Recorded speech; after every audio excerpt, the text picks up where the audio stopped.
has zoomed in to our meeting, and since he is chair and he's remote, I'm going to chair the meeting this evening. I am Jeff Seeley, Vice Chair of the Bowling Green District. I have Mr. Floyd Thomas of the Mattaponi District, Mr. Jeff Black of Western Caroline, Mrs. Nancy Long, Port Royal, and Mr. Reggie Underwood, Reedy Church.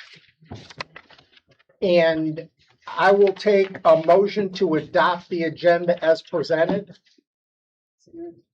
I got a motion from Mrs. Long, second from Mr. Black. All in favor signify by saying aye. Aye. Motion carries. Agenda is adopted. I know the school board needs to call their meeting to order. Thank you, Mr. Seeley.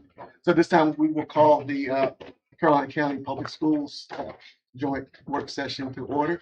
And at this time, Madam Clerk, would you please call the roll? Dr. Rollins Fells, Present. Mr. Kelly, Here. Taylor, Here. Dr. Hubbard, Here. Mrs. Sears, Here. Mr. Fortune. Here. And we do have a quorum. At this time, I would also ask for a motion to adopt the agenda that was proposed by our school board and notice to the public. Well, Mr. Fortune, we're going to use the agenda that we've got. It's our agenda tonight. You have items listed in the very beginning for the work session, and this is the agenda we're going to work towards. And I think they dovetail each other. Right, that's what I'm saying. I think the topics are covered. Sure. Let me just start with, your opening is done? Yes, we're Okay, you're in session.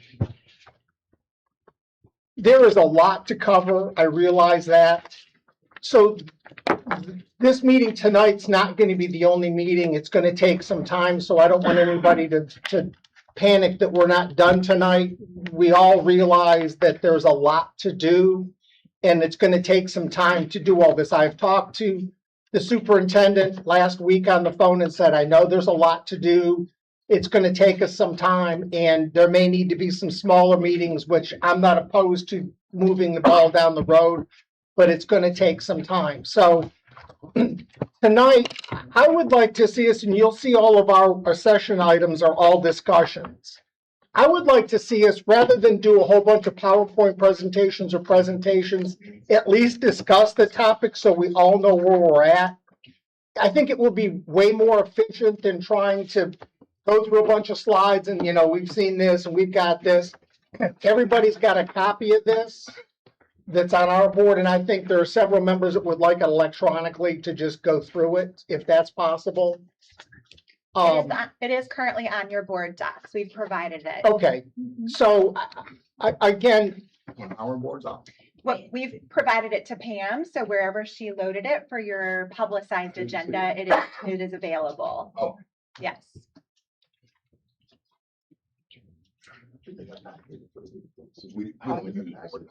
Whatever your system is, yes, sir. On your agenda. I got one. Okay. For clarity, there are a few additional items that we added in once we saw your agenda that we did not submit to Pam. So if you do see a discrepancy just with a handful of documents, please know that they're in there. But again, if there is more dialogue than going through some of the artifacts that we provided, then that would be a non-issue. Right, the goal is not to make this, we have the Commissioner of the Revenue tonight, and we also have Sure. closed meeting, Right. both of which are pretty long. So I'm Sure. gonna try to constrain this to around an hour. This is the first meeting. These are the first time we've all looked at these topics. I don't want anybody to stress that this is it. We're gonna work towards getting through all these little by little over time. Mr. Fortune, whatever you want, I don't know how you want to open or start or what your board.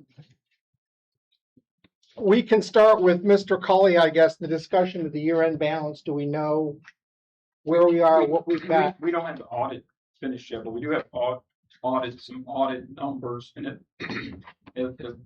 appears that the schools ended $983,075 positive.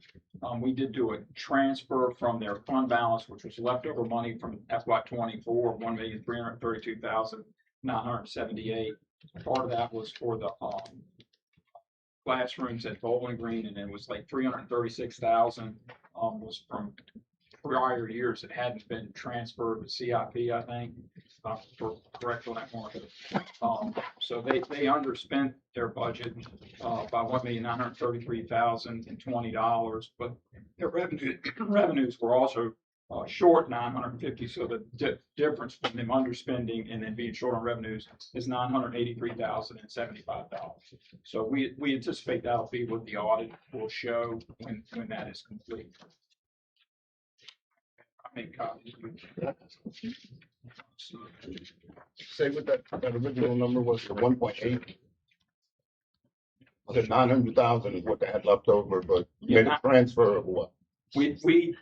We transferred during FY '25, $1,332,978.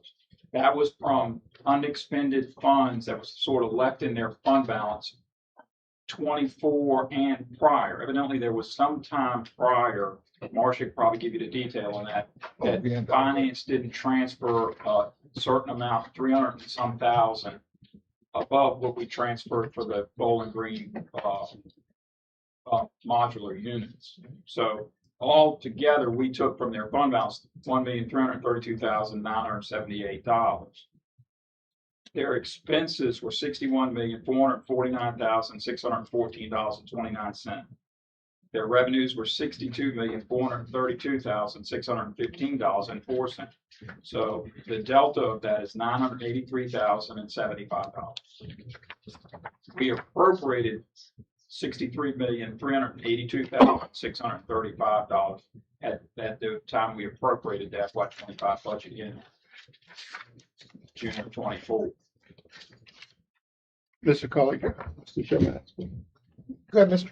So the appropriation is based on the ADM from, Yeah, that's based on the ADM that they projected for FY '25. which was, That's a school. I have a spreadsheet. that tells was you. there a shortfall or was it, did they, In FY '25,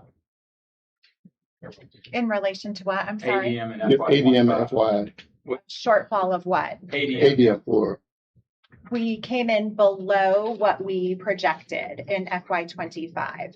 how many, you know how many? I don't have that data in front of me. Just Stevens may have it. but they underspent their budget by $1,933,020. Right, I understand, I'm just. Mhm. For speaking for FY '25 Yes. alone is 4,320 was budgeted. 4,276.19 was what was actual. The delta is, 100.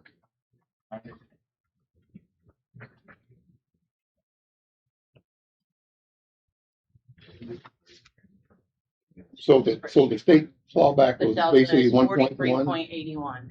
So the delta, so the state did not fund 1.1 million, basically, is that correct? It's about 11,000 per student from the state.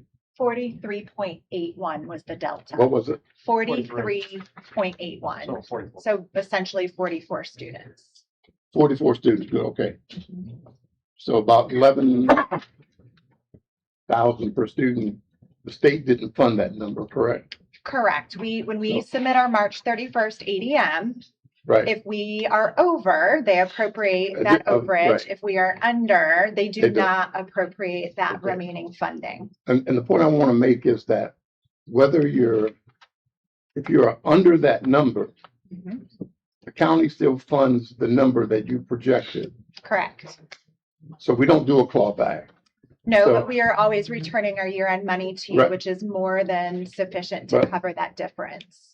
But we've always agreed to spend it for projects, and That is not No. accurate, sir. We have not used our annual reversion money for capital improvement on a no, regular for different basis. projects, so. We have not done that annually. It's nice when it can happen, when we can come to consensus, but it has not been a memorandum of understanding stating that reversion funds are No, converted there's no automatically memorandum into the of MOU, CIP. no. I'm not saying that. I just want to make sure that when there is a shortfall, that everybody understands that we don't take any money back as the state does. The state Right. claws their money back. They don't So- ever appropriate that funding. You've appropriated it to us at the beginning of the That's- year. And as we outlined to you in your emailed question on this topic, we stated that ADM since 2020 has been 4 below estimate for 4 years. We were below estimate and 3 above. If you look at that 7-year longitudinal average about trajectory, we were 12 above So, yeah. overall. We do not return funds to the county when FY monies are appropriated and ADM is lower than projected. But we also don't ask for money when we are above. So that is a So you're saying practice if- that has been in place for decades, per Mr. Cully. So Well, that's I'm not saying it hasn't been in place. I'm just making a point. I'm okay. not saying whether it's right or wrong. I just Sure. want a little transparency to make sure we all are comparing apples to apples. So when I first looked at it, my first question was why? When we started to dig deeper, I started to dig deeper into it. So I wanted to make sure that we're all working from the same page of music, basically. So Sure. basically, you're saying there's only a few students difference over the longitudinal data Longitudinal. looking at it. Correct. And that's how we should look at it. Okay, Correct. Yes, sir. thank you. Yes. Yes. Yeah. Mr. Thomas? Good. Board members, any comments regarding this particular topic? Mr. Chairman, I have a question. I just want to make sure, the numbers that are being stated by the county have been reconciled with school board, so we're talking about the same number, correct? $183,075. Is that what you said? That is the amount that we have provided based on our calculations. The county audit is not yet completed, and so until that process concludes, we won't have an audited number. But that is our refined number that we are standing strong with until the audit is completed. Yes, ma'am. Yeah, we both agree. Okay, and that matches what was just presented. Thank you. And there's no Good job. argument against that. There's no. Correct. I There's think no Mr. argument Colley against is in agreement as well, Dr. Rollins-Bell. There's And one that's- reconciled item, it's immaterial, it's $7.19. You're wrong, That the $7. schools have on our books versus the county did not book on their books. And that's the total number from $7. back till now? Looking at or just- $7. That's FY 25. That's FY 25. What is the amount I know. that, you say that there are some years that there are monies, No, that was the last one. That corrected everything, that 330 some thousand dollar transfer to school CIP that didn't get made, corrected. So we think we're correct. After, 930, okay. Okay, thank you. Mhm. I don't know if there was any in 26 that we were also still correcting, but So yeah, I'm not talking beyond 25. right, Yeah. there were some that were, yes. Yeah, just so everybody's aware, 26 is still, you're still in the 26 year, so you can't really close it out for schools, the end of August, Mr. Colley. Two months of rules that they've got expenditures and revenues to account for. They probably won't get their sales tax till the last week of August. Right. So real numbers, not until probably what, September? Yeah, we won't know September, October normally. Right.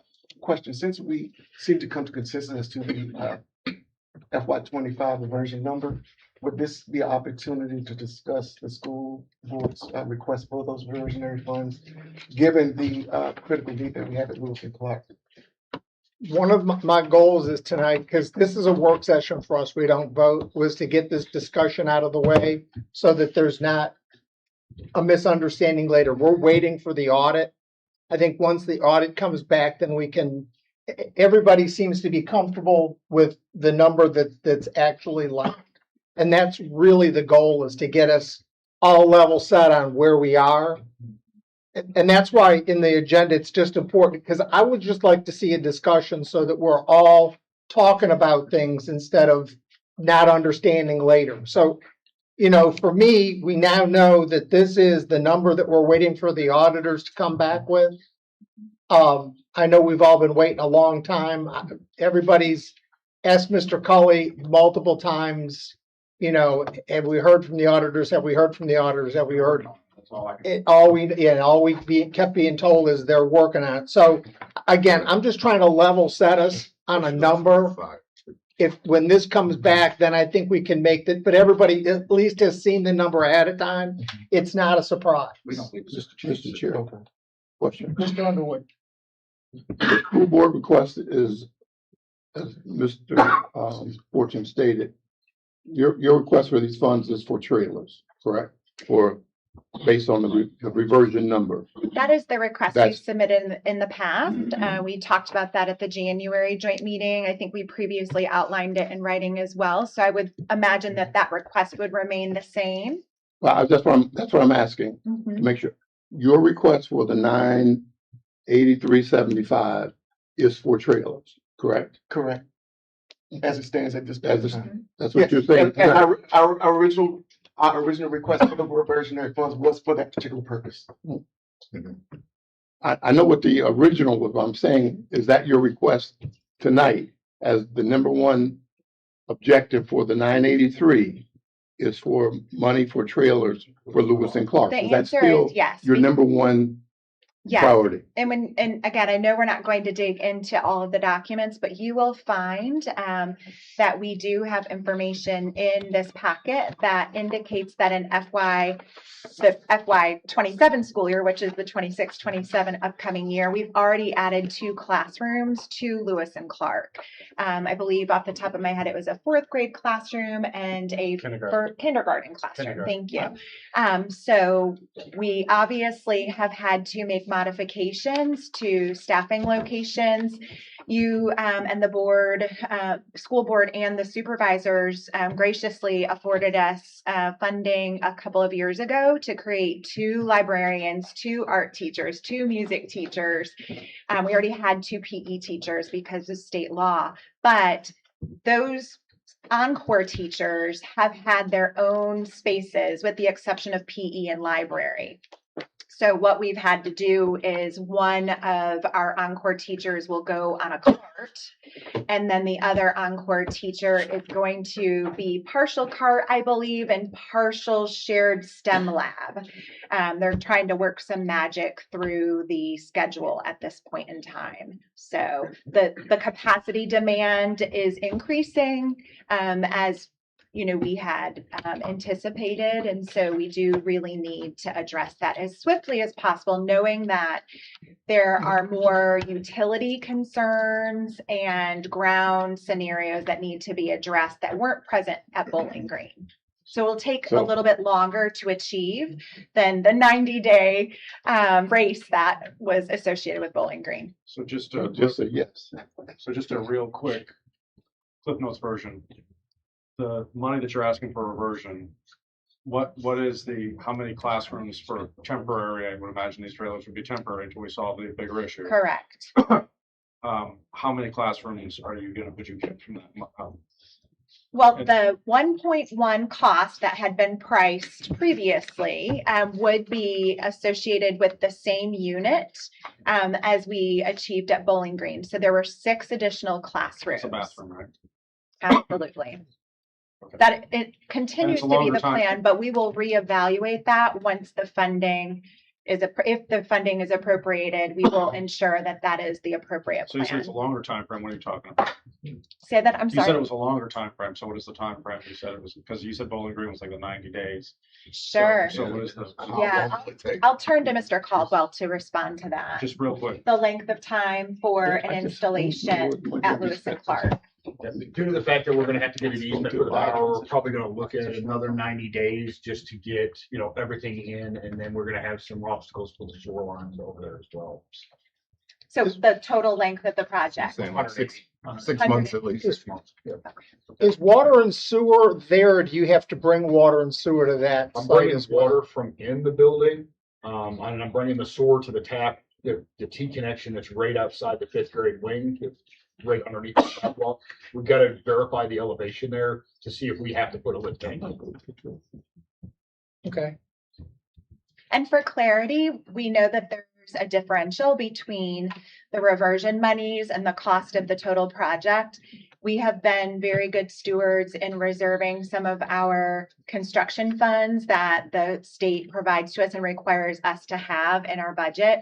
So we'll be able to fill that gap, which is what we did for Bowling Green as well. Just so you have that clarity. Can you tell us how much you have in that construction fund? I don't know off the top of my head, but Ms. Stevens may, and if not, we certainly can get back to you on that.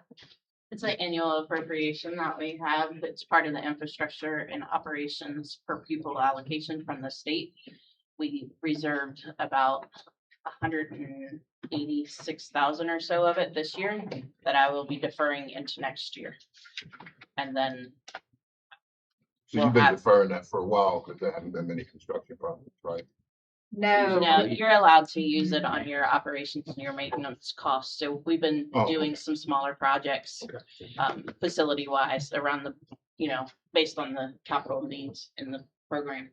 I'm showing, actually, it's 208,000. What I'm showing most likely I'll be deferring into FY27 of state funding. And then we'll have our new allocation in FY27. In the interest of time, can we move to B? And that's the discussion of the fiscal year 26-27 budget, 4% salary for SOQ teachers and support staff in the state, in the adopted state budget, which we all know is not, it's less than half of the employees that are in the school system. That is correct. So would you like me to introduce the difference or, okay, so for the 4% compensation, for all employees, it's approximately $1.8 million. There's a state contribution of $1 million. There's a local required match of 551,000. And the unfunded portion in order for all employees to receive the 4% is $245,366. What's the 245? The To unfunded portion. portion. So you have your total cost of your raise, less what the state would give you, less the required match for that compensation increase, then there's the delta. So you're still 245. Go ahead, Mr. Thomas. The 245 is what you need to give a 4% raise for everybody. Yes, sir. The Plus our match. 500,000 is all you need to match what the state is giving for SOQ. Correct. Yes, sir. 551, Right. 447 to be exact. And Mrs. You're asking Stevens, for I the- want to say thank you for responding to my email to make sure I understood that. So 551 plus the 240 is 7 something, which is really almost 8, which is really what you need to give a raise for everybody. 4%. But the way the state is, the county's supposed to just match the 4%. Okay. And this is where we have collective consensus, where we've done that joint memorandum that we we are with you submitted on to the that, yeah, state. yeah, Because we yeah. definitely believe that not only should the LCI be modified, but the funding formula is archaic and it is really punitive towards the locality. I've been trying to get buses in that for a long time because we use a lot of money for buses Right. compared to other localities. Absolutely. 551 match, you're asking us to match that, or you want to take it out of your budget? The state's going to give you $1 million, correct? The 551 is the Is our match, locality's local. required match. 551, 447. 551. And then then for the 245 is the compensation delta. only. Okay. Right. We can certainly talk beyond the 4% to give you a better understanding of the collective budget. So you know what the required local effort and required local match are based on the new budget, if that's something you're interested in as well. Okay. Marsha, it seemed to me from your email earlier today that with our $1,030,000 that we budgeted but didn't appropriate to you based on not having a state budget, we were another 300 and some thousand to get to the required effort. You had wanted 1.8. I budgeted 1.130. The new delta is 2.1 above, and then the required effort is up to where the 1,030,000 won't make required local effort against the state money. Is that a fair assessment of your email?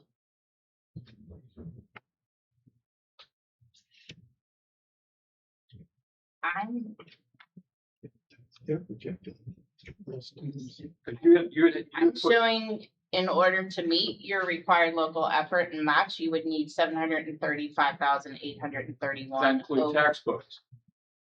Your email had the required local level plus textbooks. That part does not include textbooks. The textbooks is separate. We'll work on that. We'll work on it some more tomorrow. What's the ADM base? The million would cover, I believe, the million, as long as that is operations only is what you're claiming. It is. It's what you're operations saying. only. That's in that line that. Then is that supposed would to- cover and it would give you 200 and some thousand above, And what's the ADM you're working off of for that number? 4,250. 4,250. But I saw somewhere where the state said 4191. So, Absolutely.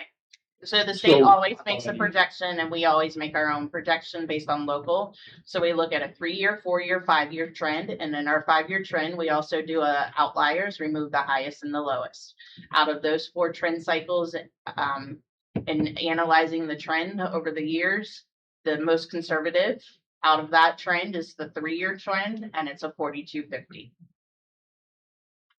So with And the, it appears that the trend's been working well, with being off 12 So over with a the- 7-year period. excuse me, with the 700, with the 700 that Mr. Cully talked about, would that cover the 4% pay raise for employees? We would be adding 730, someone with a calculator, 735,831 plus the 245,366, which is the unfunded portion of the 4%.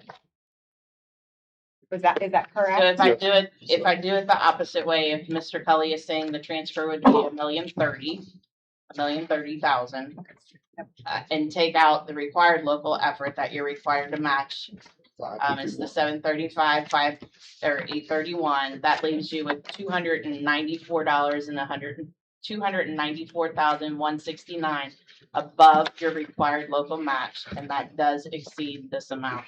It does not give anything else towards the budget priorities for FY27. Charlie, what's your number for local contribution to schools?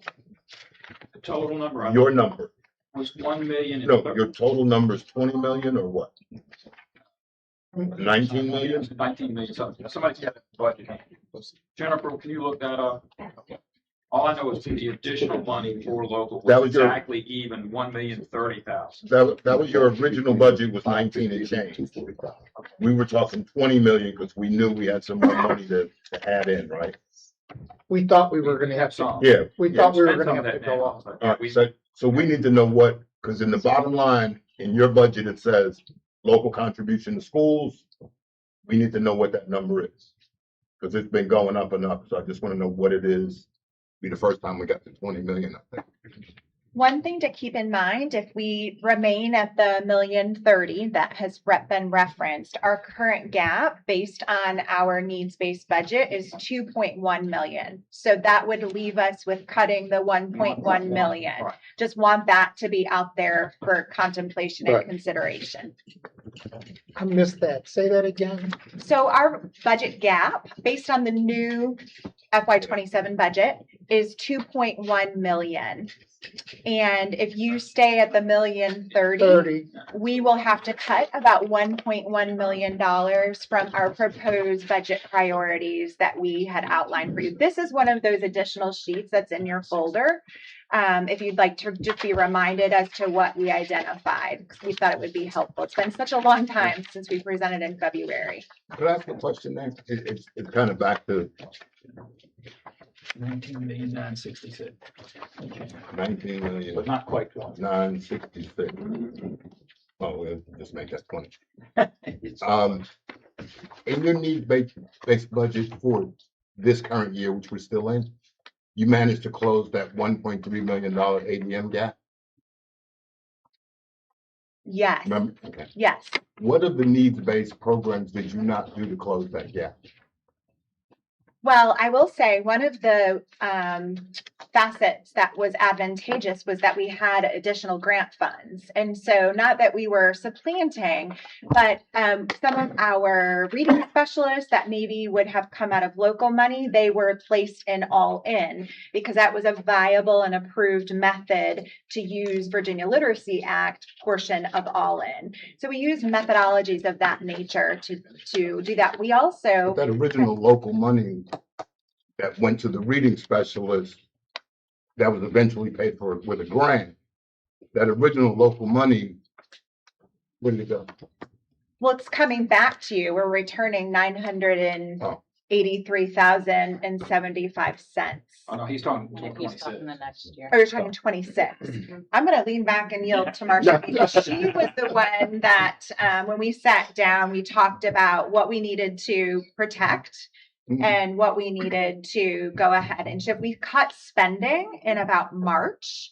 Right. And so all of our departments had to seek approval on any type of purchase that was underway. And that allowed us to really put a stopgap in until we got closer to the end of the year and really could get a better handle on remaining expenses and revenues. But I'm on your side, so I'm trying to figure out, No, here you go. it's a needs-based budget. Right. We need all this money to satisfy our needs. But then the state doesn't give us 1.3 million. So when we go back to the state, I want to be able to say, we had these needs that couldn't get done, help us out. So what needs did not get done based on your needs-based budget to close that gap?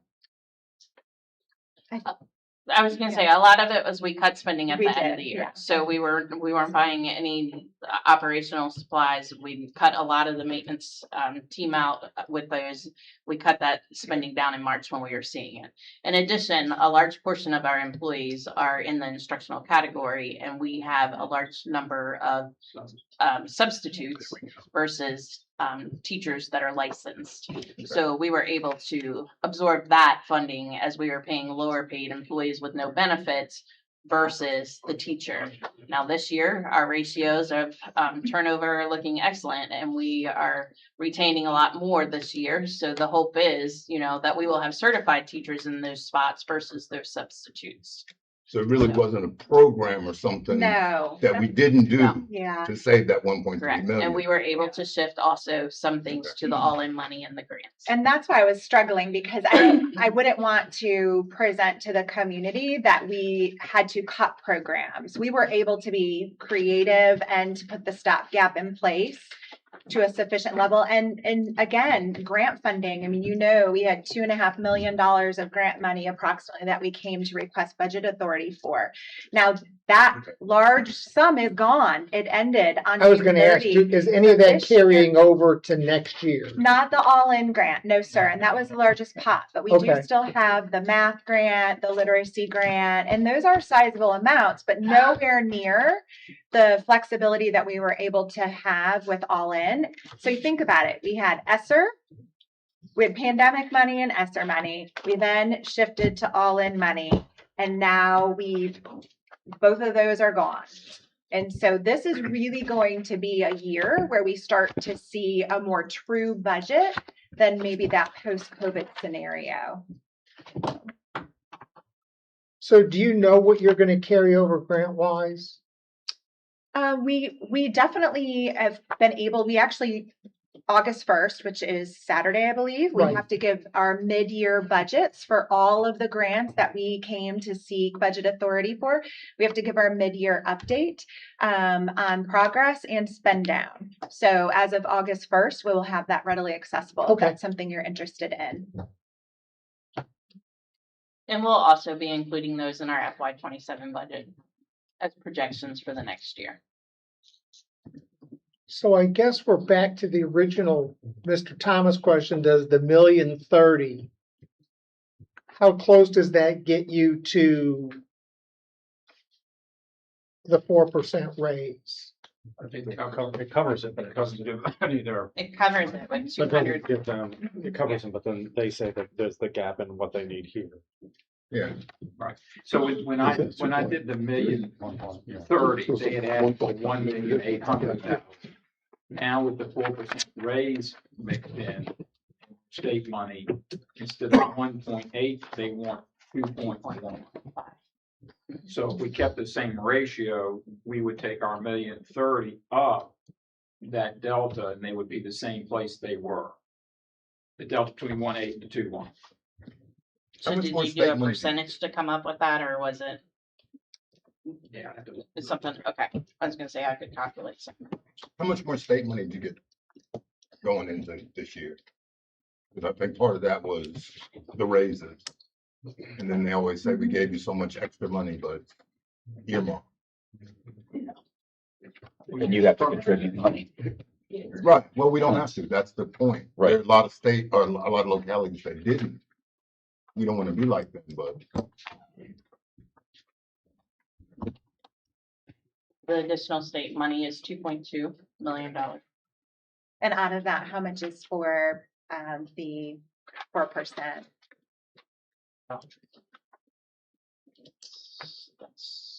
Because I think it's yeah, It's $1 million, isn't million. it? the 1,034,000, but I think it's important also to identify of those other pots that many of them are earmarked for Right, it's specific not correct. items that can't be used for some of the priorities we have. Oh, absolutely. So okay. If I may add, is there a number that we are comfortable with as a board that we can add to the 1,030,000? I think that's a Charlie question, and then it's an agenda item for us, Yes. probably for August. The And August meeting, that was our intention, to come back at the August meeting and do their appropriation of their number, so they could come back at the September meeting and we could appropriate their categories with new numbers. Right, I'm Been just, our plan all along, so yeah, I I'm don't. just posing the question for us to Right. ponder as we move Yeah, forward. we just started Right. talking with the school on these numbers, so I'll work on that and bring that forward at the August meeting. That's better than guessing. Can I ask a question then? Because we had to issue contracts to keep people right on staff, and that new pay scale starts at the end of August. So that's We'll know before the end of August, because hopefully the board will tell you that number at our August, I think the 9th. 11th, isn't it? 11th, 9th, whatever the date of August Tuesday is. And from that, then you would come back with your, just like you normally do in May or June, and say, this is what our categories need to be to meet all of it, and we will then adopt a resolution appropriating those categories. And you wouldn't foresee any issues with that as long as the transfer is approved based on what you all do in August, you wouldn't Right. foresee any issues with the appropriation of all the categories in September. No, once they tell you the number, yeah. okay, that is really important. And I know that none of this is a scenario that anyone in this space has created. We are Yeah, we're moving with the responding to state. the state scenario, but we were talking in preparation about the impact of this. And I just want everyone to be aware, obviously contracts need to be reissued if we are fortunate enough to move to 4%. We have July and August payroll, which are going to be impacted. Tuition rates that we charge can't be calculated until we know this information. Positions in hiring that we have on hold, because we aren't sure if we'll have the funding to put the FTE in place. VRS reporting and per pupil expenditure calculations all are contingent upon that number. So if we really could focus on that August, I think 11th for you. That's our plan. And then we actually, because August 10th is the transition day or first day of school for some students, our meeting was approved for August 17th. So that actually works beautifully in getting your number on the 11th. We can adopt that next week, and then it'll come to you. Comes out as a resolution too. Yeah. That's actually a good timeline for us in terms of expediting. Well, I think that's why understanding these numbers tonight, again, a discussion so that we're not Yeah, up against a hard fast, it's gotta be tonight. Right. I'm just trying to get all this so that everybody gets their questions answered right. and asked, so we know where we are. And there won't be any surprises on the 11th, at least, We always get curves, but not on this. Would it be acceptable if Mr. Cully and I gather in the next few days and talk about the priorities? We will go through, we've already identified some things that we think we could remove. And then he would have the revised priorities, and then that would give him greater insight as to if you're looking for an overage number to entertain, you would have at least our remaining Get a prioritized preliminary list. number before. Yes, I agree. yeah. Would Yeah, that I be know. fair? I think that's Okay. a great idea. I think Okay, Good there's approach. consensus for that. So Okay. let's move in We'll that do that. direction. wonderful. It'll Thank be you. way more efficient than 12 of us trying to do this. Correct, I agree. Thank you. Can we move to C? Because I'm trying to keep us because I want to be able to. Really is my goal. Discussion options for adding capacity to schools. And I know that Mr. Forehand had a discussion with your chairman and the superintendent at a minimum. I don't remember who else he said was there, but that has at least taken place. He sort of laid out. And Mr. Forehand, why don't you start since you did that meeting?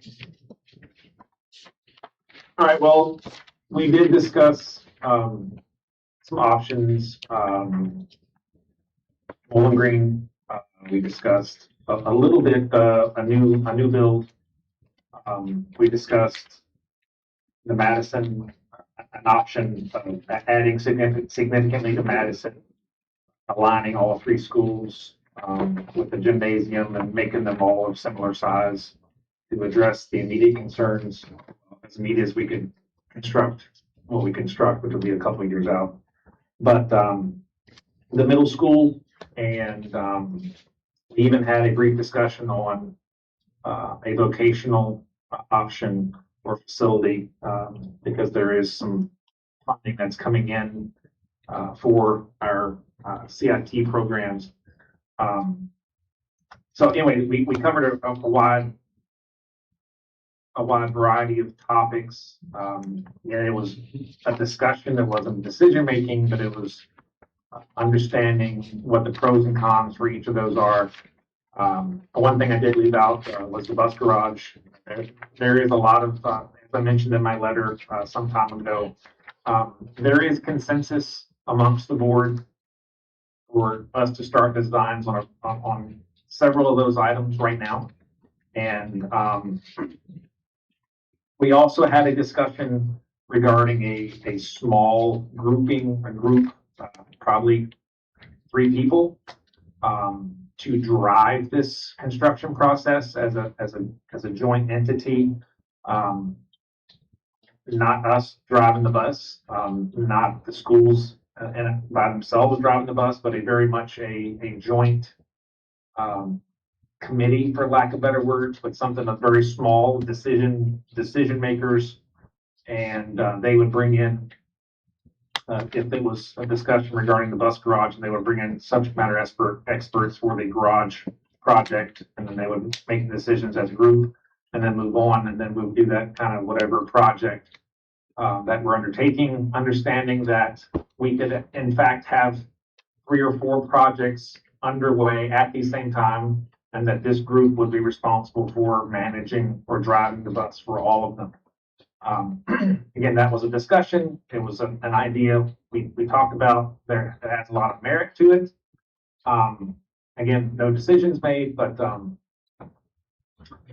but that's the 10,000-foot summary of the discussion regarding facilities. Do you want me to go into any detail, Mr. Sealing? I think that's good. Let's start there. And I do have Mr. one Thomas? Like, Yes, sir. in your email, you have 3 things: Madison expansion, middle school addition, and new elementary school. The Madison, That was for their, That's the I'm SCAP sorry. grant. that's pretty frank. yeah, That was specific to the grant. that's my point.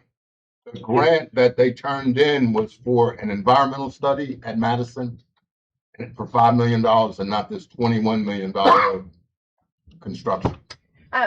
If you don't mind, I'll speak to, and we did provide a copy that was submitted because we received this, I think it was July 7th, and it was due this past Monday. So it was about a Yeah. 3-week turnaround. So, and we did actually make modifications after meeting with Mr. Forehand, and we added the CMS deferred maintenance and the expansion. And so that was the third item that we actually submitted. And I will share with you, you know that we've had the extensive facility study done. Well, we had really, our really, why rating. didn't we do Madison? I mean, I'll get there, sir. Yes. Okay. We had the Can you take the extensive. shortcut? Y'all, this is important information for you to have in the discussion. So if you prefer a board member to share it, I'm happy to pass the torch, but I think it's important for everyone to hear it. No, I just want to know why you did Madison as environmental versus Madison as a construction when you submitted the grant. Because we get points for things that are outlined within our capital improvement plan. Okay. And the maintenance, the Madison deferred maintenance is in our capital improvement plan. So we would score higher on the rubric. But what I wanted to share is that what you may see here may not align with the condition rating of the facility study because they have their own rating system. So we use their rating system, and Madison did come up in poor condition on the RRMM facility study and the state rubric, fair, and they come up poor on the state one. CMS also came up poor, even though they have a new HVAC system, all their plumbing and electrical, etc., remain the original. So on the state rubric, we scored poor for both of those buildings and felt like we could earn additional points by submitting those projects. And then, of course, our board had previously committed to a new elementary school. That was a collective consensus. So we honestly, I want to share with you, we calculated what we believe to be the rubric points, and the threshold is 65. If you're above 65, you're a great contender. We're in the 70s, and that's without a letter of commitment. And the rubric was revised. So we do believe that we are going to have a great opportunity to receive $10 million of construction money for a new elementary. So I want you to have that full body awareness as we're talking about opportunities. Partner that with the potential 1%, which I know is something we want to talk about. And then hopefully by 2029, we'll have the benefit of data centers and some revenue generation. So I think there's some great possibility to do some facility work. And you do have your, Mr. Thomas, you do have your operational cost document for a new elementary school. Yeah. I've read most of the documents that have gone from board to board, and as I've stated before, the intent of this board at one point was to ensure that we upgraded, and I want to say to the staff at Bowling Green Elementary, see the gains they're making towards getting to meeting the expectation from the state. We're not there yet, but we're approaching. That's what we're aiming for. I think we're approaching, right? That's the new terminology that I heard on the board meeting. So we're approaching. So which means we're making progress. Correct. So I want that progress to continue. There are 4 of us board members who, well, all 6 of us agreed that we thought Bowling Green Elementary and Madison were critical to, and we voted on that at a board meeting and put that in the MOU that was where our focus. I don't hear anything about Bowling Green Elementary upgrades in any of the material that I've read so far. And that was one of our focuses. It's a school that has the other 2 schools, Lewis and Clark and Madison, I think are approaching distinguished. They're meeting and they're approaching the highest level of academic performance. They're both on track. On track, right. And they're reaching, they're only a few points from the highest. Distinguished. Am I correct? You are correct. The middle school is still not there. Correct. But Bowling Green Elementary still is not on track. But yet there is nothing that says we need to continue to move Bowling Green Elementary forward. And I'm just shocked that 4 of us sitting here have children that go to that school, yet we're saying there are other priorities than that school. I think I'm not really satisfied so I want, maybe you can Sure. Well, respond to that. Sure. Well, adding additional capacity for Bowling Green, for example, we don't feel moves the needle forward with respect to achievement, as was stated before, and as some of my colleagues have stated. Pushing a elementary school close to 1,000 students goes counter to some of the best practices with respect to elementary education. And as you stated correctly, Bowling Green Elementary is approaching. It does need special care and diligent care, if you will, to make sure it gets to the level it needs to get to. I know there was consensus, for example, for a gym as an example, but there was no appetite, to move Bowling Green Elementary up to a capacity of near 1,000 students.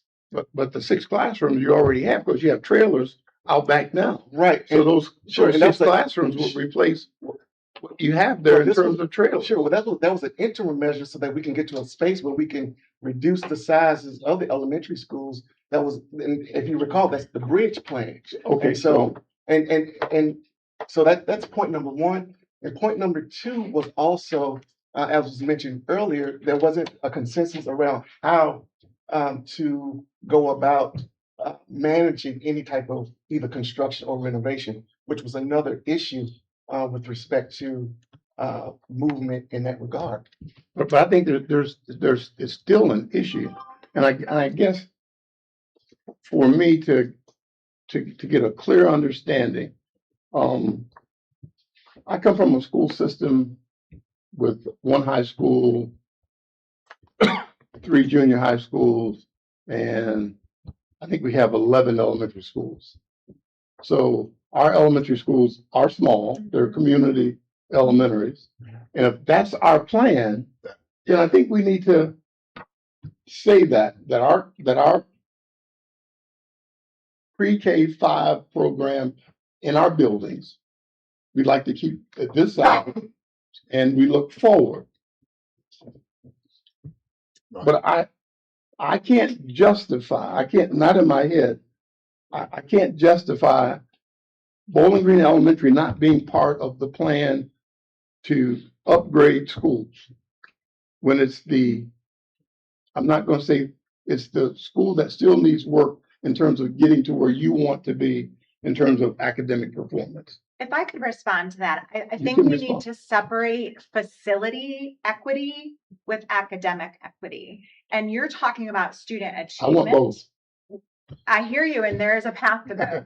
That's what I'm trying to get We to. are utilizing differentiated resources and funding and professional learning to outfit Bowling Green with I agree. so many things that the other 2 buildings are either not in need of or do not have the resources because they aren't able to demonstrate the data they're achieving at a different level. So we are definitely addressing those learning needs.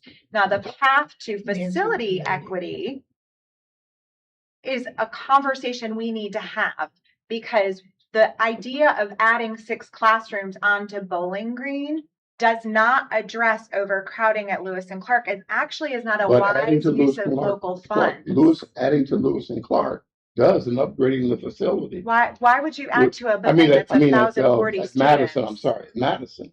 That discussed. We're not denying that adding to Madison does not help us redistrict and alleviate Lewis and Clark and Bowling Green. That's what our board. We aren't disagreeing with that. Right. We just haven't had dialogue about Madison. Right, That right. wasn't Our an board, option from the architect that we found viable when we used our rubric. but we did. We looked at it and said That's Bowling fine. Green and Yeah. Madison. We Now, don't as agree with upgrades, Bowling and Green, that was but our MOU. Madison Is is that open correct? for Come on. discussion. Am I correct? If Yeah. I'm wrong, No, Can you you're tell me? correct. So we looked at it, and we had a difference, which we just never came to consensus about the MOU of what should be done, what shouldn't be done, and I think that was a sticky point. Mhm. And I'm saying for me, it's very concerning to me still Okay. that Bowling Green Elementary where four of the supervisors sitting here and four of the elected officials on that side of the table appear to have changed their focus.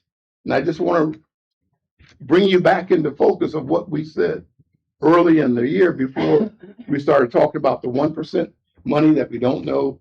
We're counting the chickens before they hatch, how it's going to be voted on, so forth and so on, and what is needed now and how we move forward. So I want to make sure that we're moving forward, and I'm not seeing the same vision that the school board is seeing at this point. And that's fine. I know it's fine, but I'm just saying. If I may, want- Mr. Underwood, understand. if I may interject, Go ahead, Mr. Forehand. not necessarily interject, but just make this issue crystal clear. Either the school, either a new build or a significant renovation and expansion of Madison, either one of them, it's an either or at this point. Correct. Either one of those is the solution for both Lewis and Clark and Bowling Green. Correct. Short term. So if to boil this down No, to he's its saying simplest part, renovation or a new build. Is that short term or long term? Is the new build or a massive Madison renovation is the long-term plan, which we need to move I think- expeditiously on to eliminate trailers and address the overcapacity. I think what we need to do is collaborate a little bit now. And I know it may take a few more minutes, but as Reggie said, does the school want to have smaller regional elementary schools?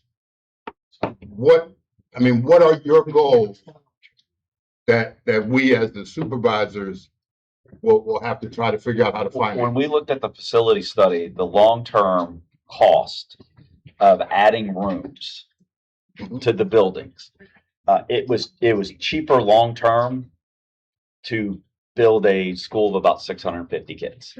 So this would be the smallest school we have possible. There's no way. 650. Let me see those numbers. I didn't hear what the It comment said was. long term, it would make more sense to build a school because of the costs that were associated and the time that it takes for us to, because we're gonna have to build a school Give me the- anyway, just eventually. no, Yeah, we don't can talk- send you the facility Don't study. talk, send me the data, Okay. The data. because the new school is 50 million, you get 10. You still have the cost of new staff, you still have the cost of operating the school, correct? Which is borne by the taxpayer, correct? Correct. And we- And business, let's say by the, In the packet, we did include the Madison numbers Yes. for you, I- as well I as, saw the- that. Was it as well as the operational Yes, costs for the new. operational costs, yeah. Okay. But that operational cost has to be borne by the taxpayers, be it business or community. As, Right. and the same is true of the No, county. As growth occurs, you assume responsibility for that growth. So we looked at the So demographic Mrs. study. Long that is said- next in the queue, so I'm just saying, he's saying it's more economical to just than Based upon data, that growth No. projections of people moving into the county and birth rates. bullfrog had wings. I mean, projections are projecting. We're talking about now a development out in possibly Port Royal of 2,000 people. But I know. so They're gonna have we kids that can go to school say here. projection. And this, I'm dealing with the real data Not necessarily. that says right now, Yes. you're, although we have people building and moving in, our school population is basically stagnant. I'm gonna say that. For the last 10 years, it's stagnant. Overall, yes, but not Yeah. not at the elementary level. Yes. That's right. So what do you want to? so wait a minute, that's Mrs. right. Long is in the queue next. You're absolutely right. That's why I say, But this is a critical discussion. Though. I understand. I don't get to be part of the discussion. But I yield my time to Ms. Long. yeah, go I'm ahead. gonna yield mine as well. Thank you. I'm gonna get my citizen mama hat on here. My kids went to this school here. I agree that we're gonna have more growth and we need these schools primarily on the growth area side. right? But you have to realize how big this community is. It's not just Bowling Green, it's not just Ladysmith. So there's no reason for a child to have to ride an extra half hour or an extra 45 minutes on these roads with the increased traffic, when you've got a building here that just a couple of years ago, everybody wanted to add on to. So I don't know what the problem is with adding on to it now. The children that do use this building and the citizens who use these buildings here. A gym for the wintertime and for exercise and special programs. Can't keep using the cafeteria, you know, whenever you need to have a program because you have to have the cafeteria working. So I think you need to look at what needs to be done at these buildings and then decide which one should really build first. But schools are also, just remember, schools are also part of the community. Madison is a great place because it's it's about the most middle school you got, you know, as far as the center of the county. You can shoot down Madison, shoot down toward Bowling Green. So that, and it has trees and it's got a good location. That is a great one to add on to and to modify and to make last. In the meantime, yes, do we need a bigger school? We got more development going in down over in Madison. I don't know how many supervisors you're gonna have down in your district by the time this road starts, but it's gonna get there. So I don't think we have to sit here and argue over, let's decide a brand new building here and a brand new building there. Let's fix what we've got now while we work on the designs and find the space and find the land. Because you can't wait 5 years, you can't wait 3 years. Modifications can be done faster. If I may propose something for consideration, we believe that the SCAP grant will ultimately be responded to at either the August or the September Board of Education meeting. It was a month turnaround at the last submission. So we should know in a very short amount of time, if they follow suit with that same time period, whether or not we have access to $10 million for a new elementary school. We also, as a board, I saw you had put together a draft resolution to have further dialogue about the 1% sales and use tax. What I would love for us to do is maybe talk about whether or not that is a viable option for us to move forward with, so we can identify, goodness, can we hit the August 14th, November 2026? Should we do a special election in the spring, or do we really need to delay until November? Then I have a better idea, yes, of 27, thank you, which is, I think, re-election for both boards. So I think it would be, we both agree, Madison major expansion, new elementary school, our board prefers one, your board prefers the other, but maybe what we should do is see what our funding streams really could look like to help us make decisions, in addition to the fact that we've done 2.5 years worth of studying our buildings. We are keenly aware that Madison will cost about $22 or more million to double in size, because they are our most outdated building at this point in time, other than, of course, our auxiliary buildings. How many students are at Madison now? About 460, 450. So if we doubled it, you'd have 800. You could pull 4 from Lewis and Clark or some from Bowling Green. I think someone had mentioned about 18 classrooms in terms of addition. So I want to collaborate. I want to figure out. Yes, sir. I just want to tell everybody, I have to step away now. Oh, okay. I'm appreciative of both boards having what I think is a productive meeting so far, and I apologize, I have to leave. Thanks, Clay. Thank you. So back to collaboration, because it's, again, part of it is what you want or need and what the board of supervisors and citizens can afford. So if you get that grant and you got 10 million, we still don't have the 40 million to make it happen.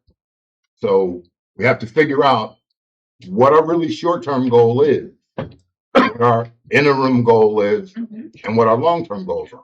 And it's kind of, do we want a lot of small elementary schools? Do we want to add on? Do we want one school? And then what happens if we built a 650 student school on the western side of the county? What's next? Because that's what you're asking for, right?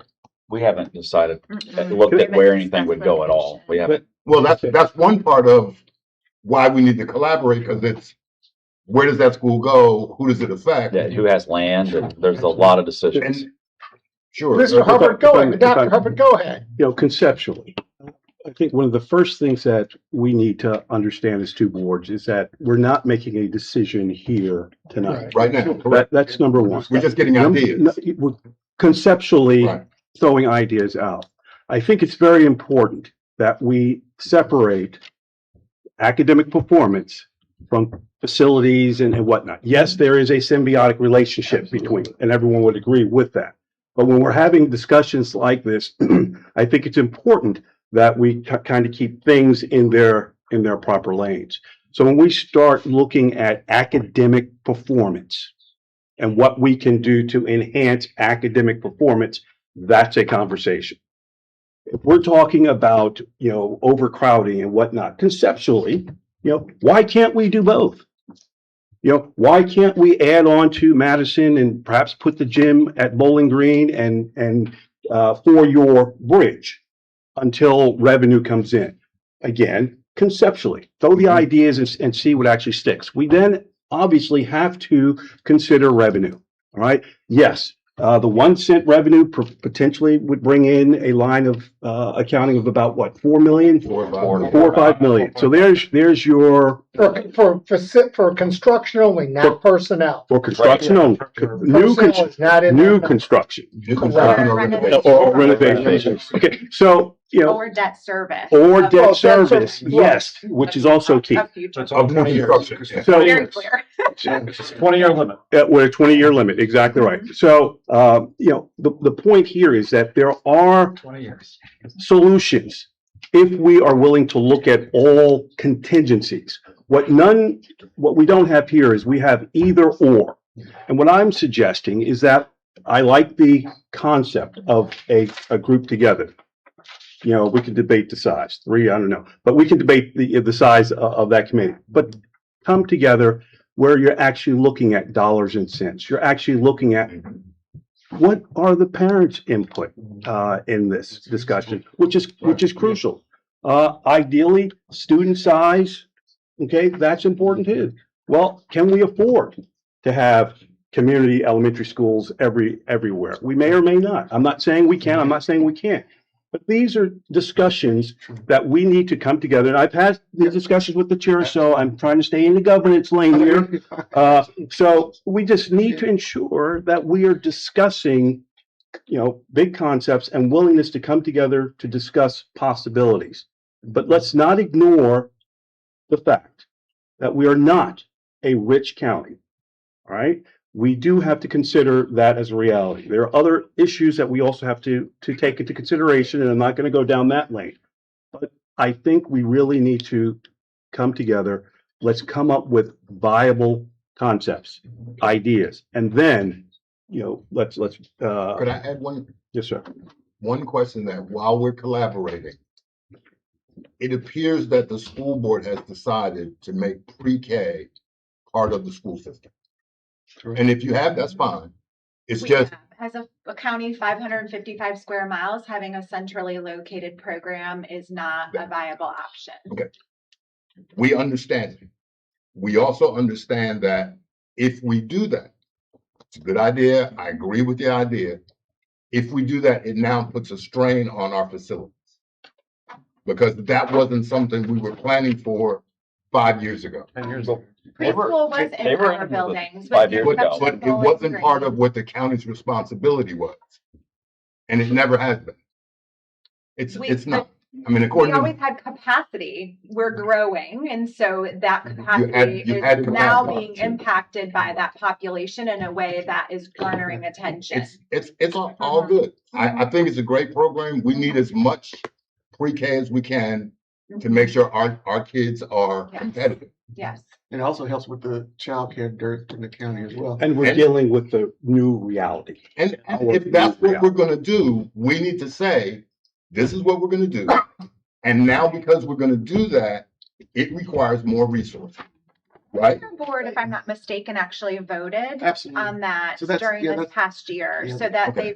that was a 6-0 consensus So that's for the current pre-K. position. The only thing, and I agree with you, Dr., you guys voted on it, but you didn't take it to the public so that the pre-K 5 concept, if that's what you believe is best for students. Those are decisions that you make. But I think it's just transparent to say that our buildings will house these students and you're contributing to the growth of these young folks within our buildings. Because I'm looking at the funds from the county literally as K-12 funds. I'm saying I'm giving you enough. But the reality of what we need in this box for Caroline County says we need to include K-12 in this box. And people should realize that some of those seats that are K-12 will be pre-K-12 seats in the building. And that's all I just want transparency. Well, I don't know that we've lacked transparency. We've always had pre-K in our building since pre-K has been in existence. And so I don't know that there's been a shift. I think it has become more of a conversation between boards since I've been a member of the school division. Well, did you get more, you got more pre-K We've grown. 5 years ago. We've grown. We have had, we Yeah, now you are are the that. grant recipient of Head Start. We've gotten more VPI slots. We've Right. always had Title I, which is part of our Title I buildings, Right, that Title right. I pre-K. So And we we get- agree, we agree now that it's a great program, but because it's a great program and it's in the schools, we now have a problem with But it's space. always been in the schools, though. I mean, But it No. wasn't, Yeah. Yeah. Let's, long as I live going here. forward, let's not relitigate. see, Let's, what- going forward, going forward. What do we do short term to fix the space issues right now? I think Dr. Wallace Fails wanted to, Dr. Wallace Fails, were you trying to chime in? Yes, I love where the conversation is going, and to answer the immediate question, I think the next step is to revisit. There's questions about money and capacity and how many classrooms and what does it cost.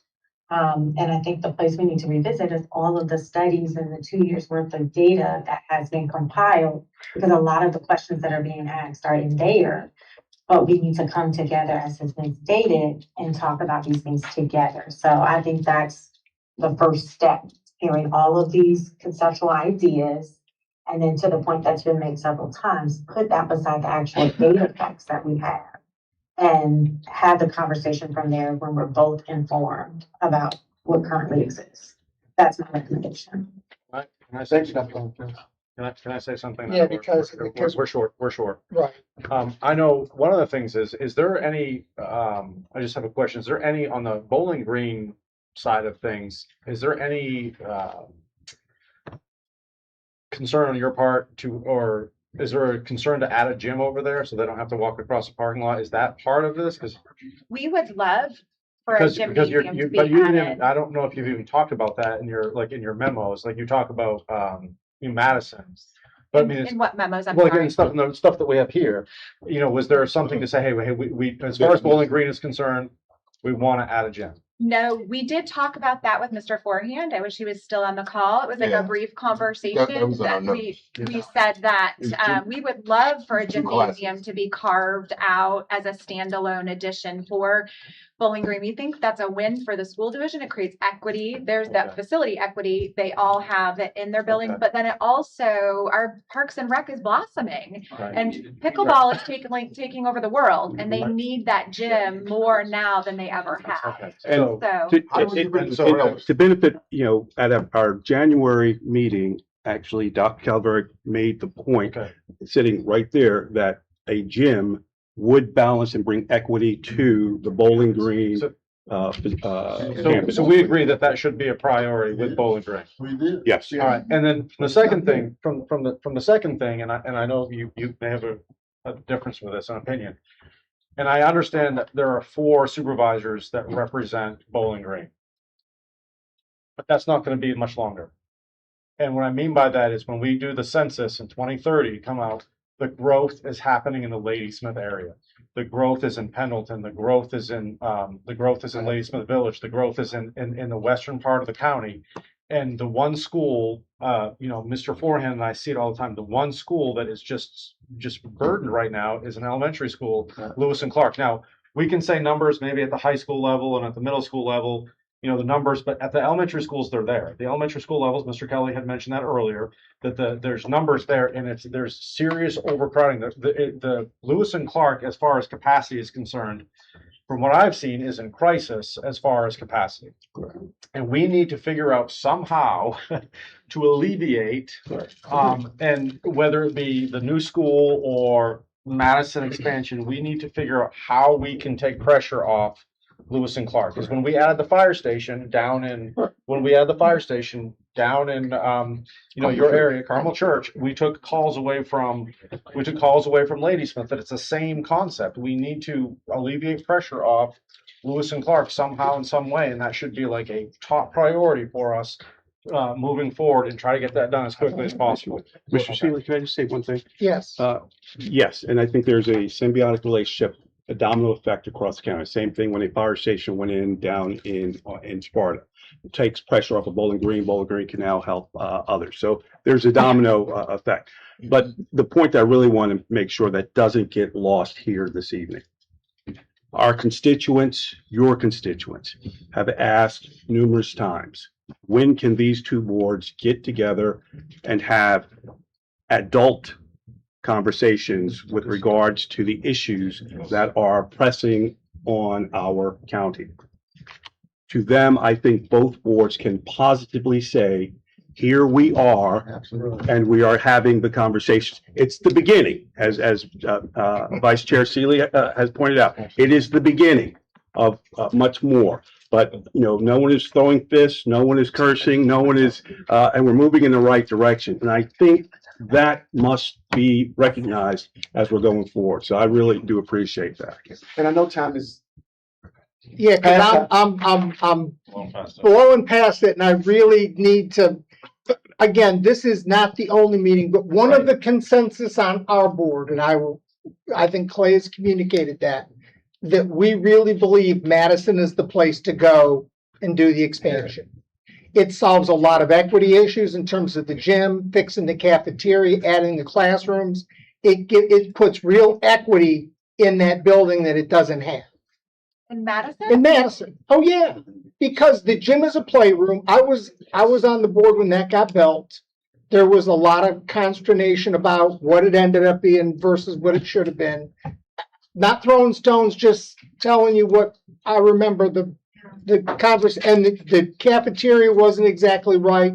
But we as a board, Mr. Thomas, Mrs. Long, myself, Mr. Black, Mr. Underwood, our consensus is what we see, and from a cost perspective, overall cost perspective, not an individual building, but an overall cost perspective, would really like to get behind the Madison expansion. I mean, there is complete consensus on our board for that.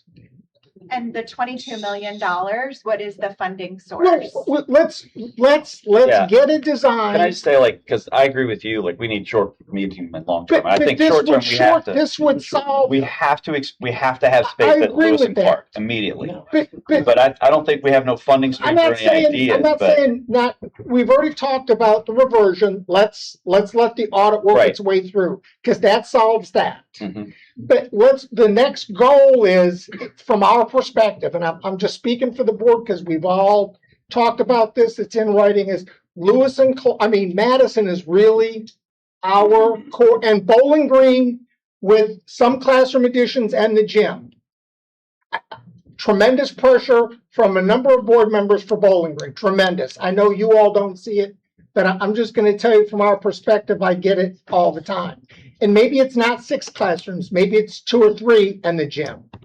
But there's consensus on our board for that. I'm just trying to move this down the field a little faster.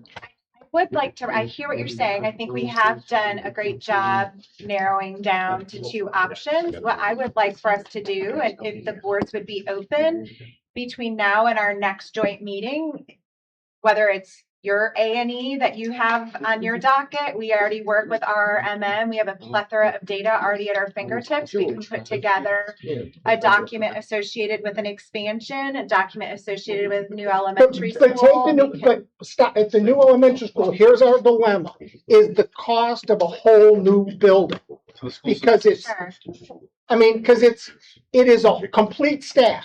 No matter how you slice and dice it, it may not be 1 for 1, but it's gonna be a new staff. It's $1 million. Well, based on our we won't go there. operational Let's avoid that subject Yeah, tonight. and it's similar to a fire station, outfitting a fire But station. I want to move on because I've got a ton of stuff. Dr. Rollins, I need us to move on. I really do, because we've got one more agenda item and we're not even done tonight.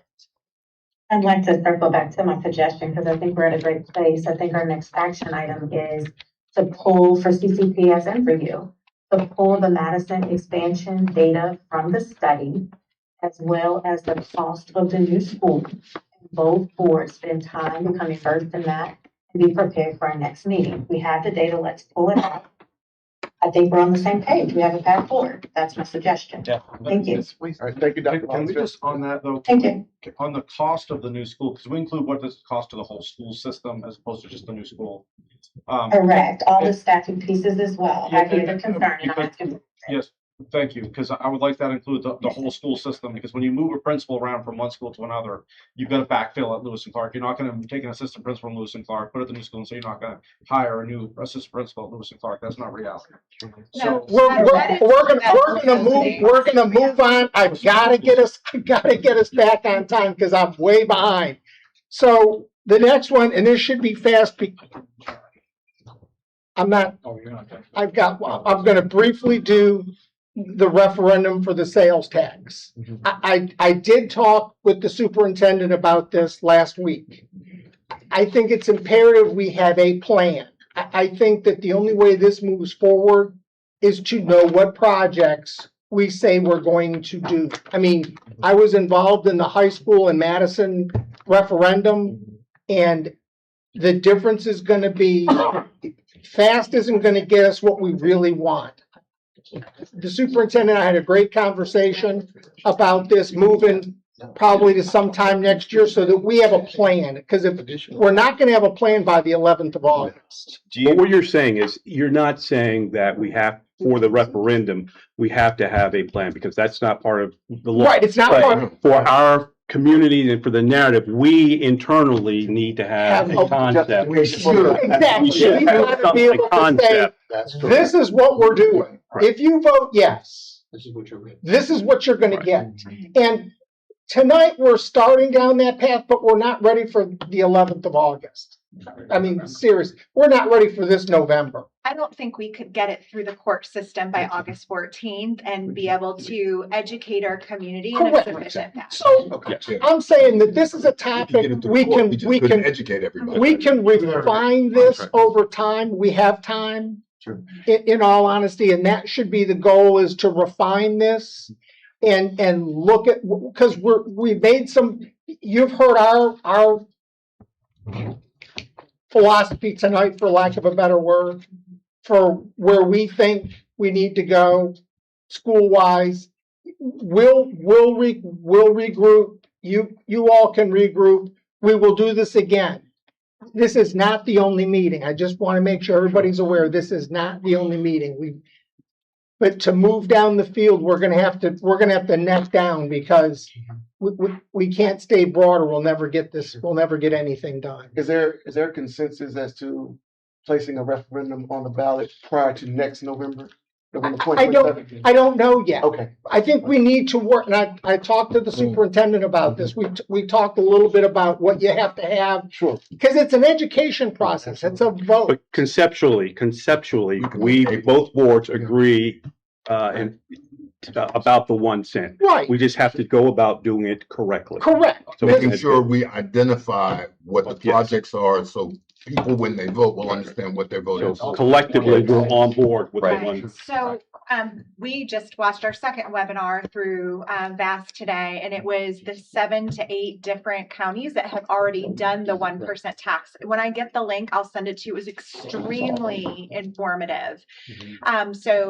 One thing just for clarity, and you probably know this, I wasn't here when the referendum came through, but it is consensus that the referendum ballot statement is general. New construction and significant renovation and maintenance. That's the statement. But it's the education that you give out the various materials and host events that you can say, these are the types of construction and renovation. So they have that, but not on the actual ballot. Correct, but we have to have, Said Bowling Green and Madison. Right, but the It, state, it we're- said, it said those did, specifically those two schools. those did, but they're, I'm just saying, that's what that ballot said. Yeah. This ballot could say something similar, it would just say construction. general new construction, Correct. construction of a new school and renovation of Madison. So that way, if we get stuff paid off, we but Flexibility. I Yeah, just, $1 million I didn't want to would leave this build topic something new off. I just wanted us to at put in new least floors. look face to face and know that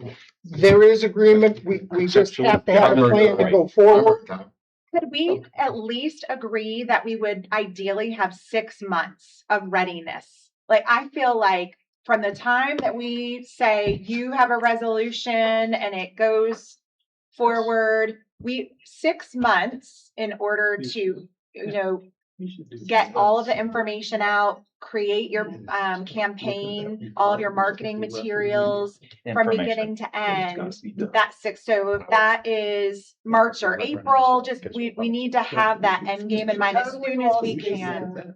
Totally lost me. What we all getting together on? Are we doing- No. We she's talking about need a timeline. calendar and back plan We and just back want to plan develop from a there. timeline and then, of course, be able to begin a marketing plan, not with detail, but we need to be able to backwards plan from what our ultimate goal is. And we don't have to decide that tonight. Well, But I but I think at our think next we're meeting- all on that page because we know we have to have projects and what they're gonna cost, and we're gonna have to do a lot of upfront work so that whatever we do on the backside of this is easy to explain. Because you're gonna have to be able to explain this fairly concisely. The high school renovation was, I mean, I was part of that. But I mean, I agree with you. Let's all think about the time frame Timeline. because it does play, and Right. it's gonna be November before we know it. And we've all gotta come up with a whole lot of work to get to 6 months. Can I say one thing, Mr. Chairman? Okay, Mr. The only- Because you're blowing my the only We thing- schedule. don't want to mix The only thing like hopefully having to thinking- have decisions made with going ahead and moving forward with 1%. The 1% will actually give us more opportunity to do more things. Well, The only thing I want us to keep in mind is that if the 1% doesn't pass the referendum, we still have to do Madison. So you have to have an alternative plan as well. Because there's no guarantee we're gonna push for the 1% yeah. sales tax, of course. And But what if if you it did, doesn't don't occur? occur. Then we should make sure we have a fallback to take care of, because Madison is critical there. As the spear of the arrow right now. So you need to have a fallback. But those are gonna be some of the ground rules we're gonna have to figure out. If it doesn't pass, there are things we're still gonna have to do. So, Contingencies. and I do agree. Sure. So everybody's at least face to face seeing what we've all heard and seen the same thing, which was more important to me than anything. We're a little further down the road, maybe not where we all want to be, but we're further down the road and we kind of have some ideas what everybody's thinking. Yeah. I think she had a hand up before. I have just a question for clarity to make sure I was tracking. So are you saying that for the November 26th, that Won't happen. there is no plan for the 1%. Correct. Correct. Okay, thank you. But April was. All right, I'm at We need a. I'm at 7:30. We're gonna take a break if you guys want to adjourn, because I'm sorry to be so, So moved. trying to keep us on. Take us out, take us out. Thank you very much. I'm going with my daughter tomorrow. You know, we're on a person.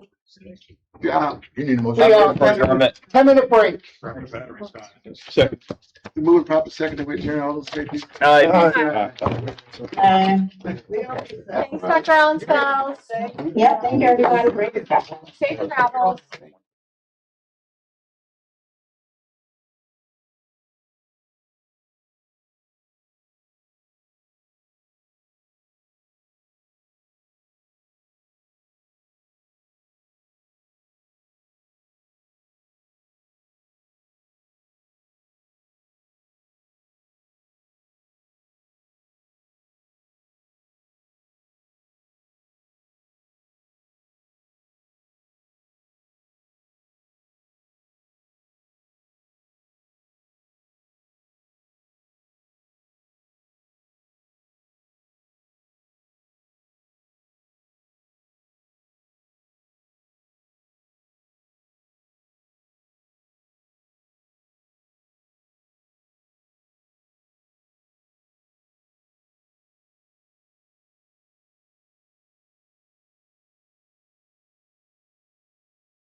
We're gonna continue our work session. with the next topic of discussion or with the Commissioner of the Revenue, proposed amendments to the Code of Caroline. Mr. Bassoon. All right, thank you, Mr. Seeley, Board, Administration. I want to thank you for letting us do this tonight, and I would like to start off by saying I apologize for the amount of stuff that we have all here together. In the essence of recognizing important matters, not that the things that we do in my office are not. We know that there are other certain things that need to take the forefront, and at this time of the year, we wanted to just bring this stuff up in a pile before we started working with admin on trying to get a couple of these at a time on the agenda, if they even need to be made to an agenda. There are a couple items here that we want to talk heavily about or make sure you're aware of. And for the most part, this is just discussion. You can do with it what you want. We're just informing you of what citizens have said, some board members have said, and there are a couple little state mandated things that we just have to clean up in the order. And with that, I'm going to pass it over to David. He's going to hit his little bullet points, and then you all can ask as many questions as you want. So I want to start with just covering what you have in your packet and just make sure everybody can follow along with me as I go. You should have a detail of each individual topic. You will have an Excel spreadsheet that covers the topics and puts them in a priority list. The type of change this would be to the ordinance, and then the reference number on the right-hand side coincides with the number that's in the detail. There's also estimated revenue gain or loss. Please be mindful that those are based off what I want to call worst case scenarios, but they're the most extreme you can go. You can go anywhere in between there for most of these topics that we talk about. So I'll try to be clear on those as we go. Like Mark said, we're just bringing these for review. We've been kind of watching a handful of these for a few years, kind of seeing what other localities do and when we want to pounce on bringing these up to you. Future goal is to bring these in a more regular fashion, like when legislation changes each year, bring them either semi-annually or annually to kind of lessen the stress of it. There's really no need for any action today. We can all just digest it. You guys can decide which ones you want to pursue, which ones you don't want to pursue, and let us know, and we can kind of parse those out into over a 6-month time period, or when they need to be brought, to the board. Like Mark said, a few of these are mandated, so there's not going to be a whole lot of emphasis on those. Just read them through. Some of them we're going to take a stronger stance that we have had more questions, more concerns over. We feel more strongly about those, and we'll get into it as long as everybody's comfortable. So you should have the Excel spreadsheet, the detail. You've got a couple of documents that are additional supporting documents for the elderly and veterans. Only other thing I wanted to do before I get into it, I'm human, so there are a couple mistakes I want to point out that I didn't catch until after it went out. On the Excel spreadsheet, I had meant to resort that so the two purple items are supposed to be together. So they are both reference number 5. So please be mindful of that. There's also on one of the supporting documentations, I had misspelled elderly, so I'm human. Anyway, I'll get into it. He's hard on himself. I Yeah. know. As long as there's spelling errors and not number errors. Exactly. Oh, speaking of numbers, the other thing you will notice on the estimated revenue column on the spreadsheet is there are some that are highlighted yellow. These are a mix of two things. There are a couple of them that we do not have the documentation or data to even estimate this. So, for example, the net negative, the very top one, we don't require them to put that in, so we don't have that data. The other ones were larger projects that if you guys have interest in, we can go down that road when we bring them to a board meeting. All right, I will get right into it, try to knock these out real quick. So number 1 is the exemption of farm equipment and farm machinery. So Carolina is one of fewer than 13 Virginia localities that still tax farm equipment and machinery. So it's been shrinking over the last 5 years. It may even be less than that at this point. It represents about 1.21% of the billable personal property revenue. So it's 229,000, basically 230,000 out of the 18.97 million. There's been growing citizen confusion over what constitutes a bona fide farm, when they have to register, and what type of equipment they have to file and pay taxes on. The other thing with farming is, we also have people that will pass away and the family members, have to follow up with that. They don't really understand whether they need to continue that process or not. For-profit farms are already exempt from business license by state law, so it makes these extremely hard to track because they're not really in any other part of our system, like the commissioner's office. So we have to find them in other manners. Next topic is withholding, being able to have the authority to withhold a business license. Well, before you leave that, Dave. Sure. You're saying if we were to exempt all farm equipment, Mhm. it would only cost the county $230,000? That's correct. We talked about this before, actually, we were gonna do this last budget. I know, that's what I And we just, it never came Okay. back up, so now that we're not in the budget cycle, I think now's an opportunity to say, We want to do this right away. right, can I we do. just make this an action item for him to bring to us a We change? can tick it off, work with admin on the ordinance, work with Chris on the language or whatever, and. Take this off as an ordinance. Yeah. Yeah, let's make this an action item for How long have we been saying it? a long time, and every time we get to budget, I'm like, we talk about farm machinery, and then we never, so let's make this one an action item for a change. We're good. And let me interject something just while we're talking about this. I don't want to stop the flow here, but please keep in mind, I know it's a negative 290 or 230. And I understand how budgets work and all that. So when I'm talking tax dollar within programs in the office, right? So please keep in mind, there are other things that happen throughout the year that, that have revenue that wasn't in the original discussion when we said with county admin early. Until all debts are paid, there is no surplus. I understand that. But again, tax dollar, I don't want you all to think that every effort isn't being made to capitalize on everything that must be on our books that can be tax assessed. So just please keep that in mind. You're going to hear all these negatives. We didn't really want to put all the positives out there because it's a wish. When we put stuff on the rolls to be taxed, that's taxed to be taxed. Got to collect the money to make it real. So we didn't want to do that. But there are things going on throughout the year that can work towards offsetting some of this outside of a general budget. Right. Well, let's make this an action item for you guys to bring to us. This is almost everyone.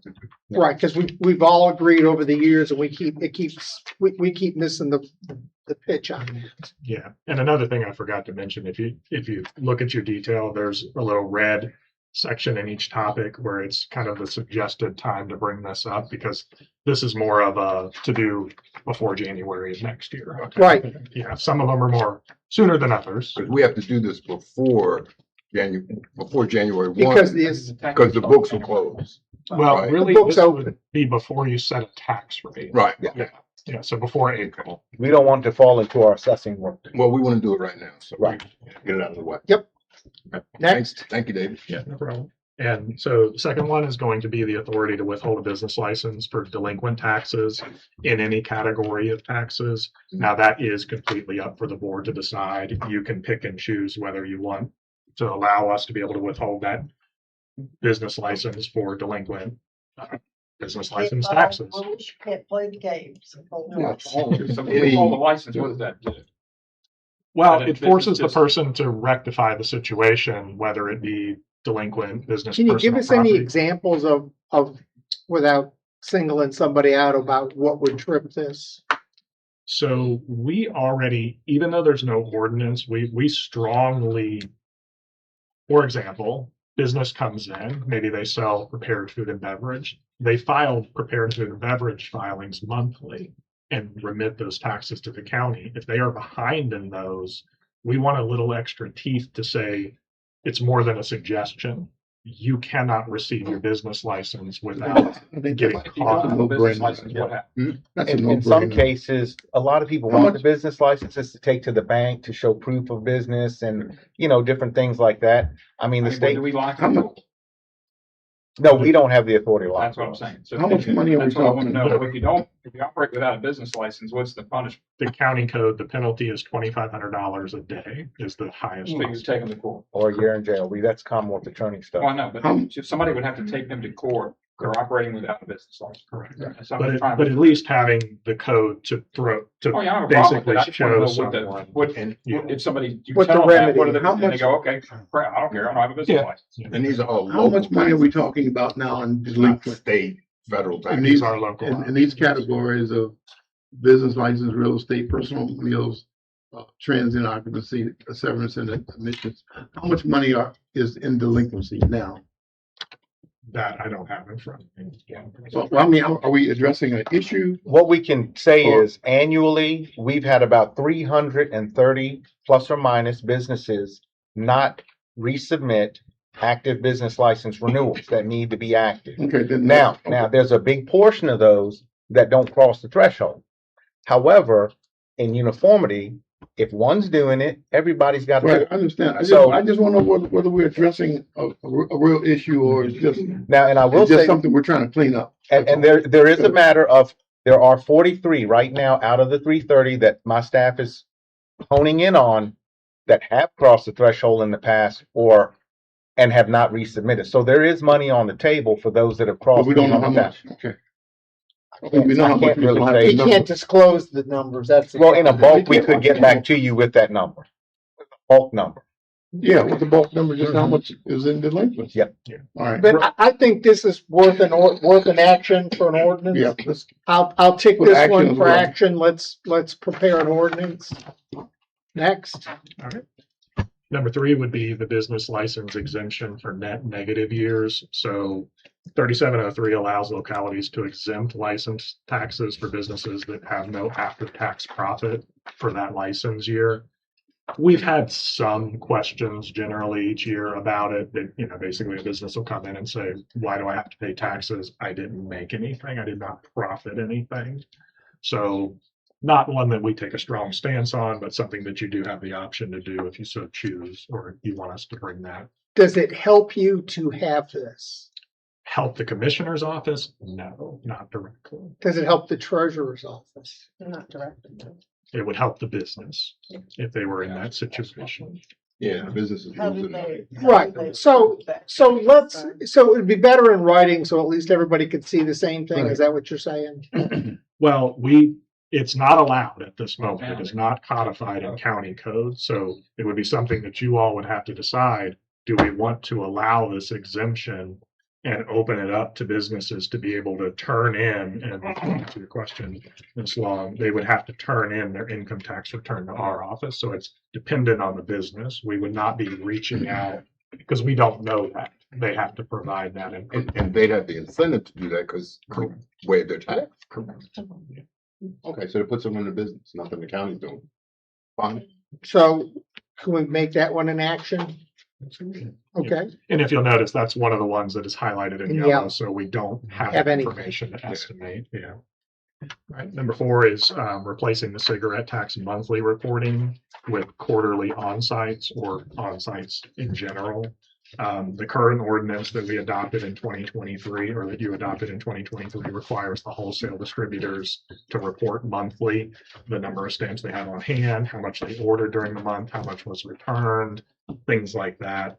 After 3 years of doing this, we've kind of noticed that we really haven't been finding anything significant from the monthly reportings. Not to mention, we've got a lot of backlash from the wholesale distributors that all of the localities, everybody wants this. So, but we found that we always find things on an on-site audit. So switching gears and kind of transitioning from monthly reports would reduce a lot of work in our office and hopefully find more issues in the field.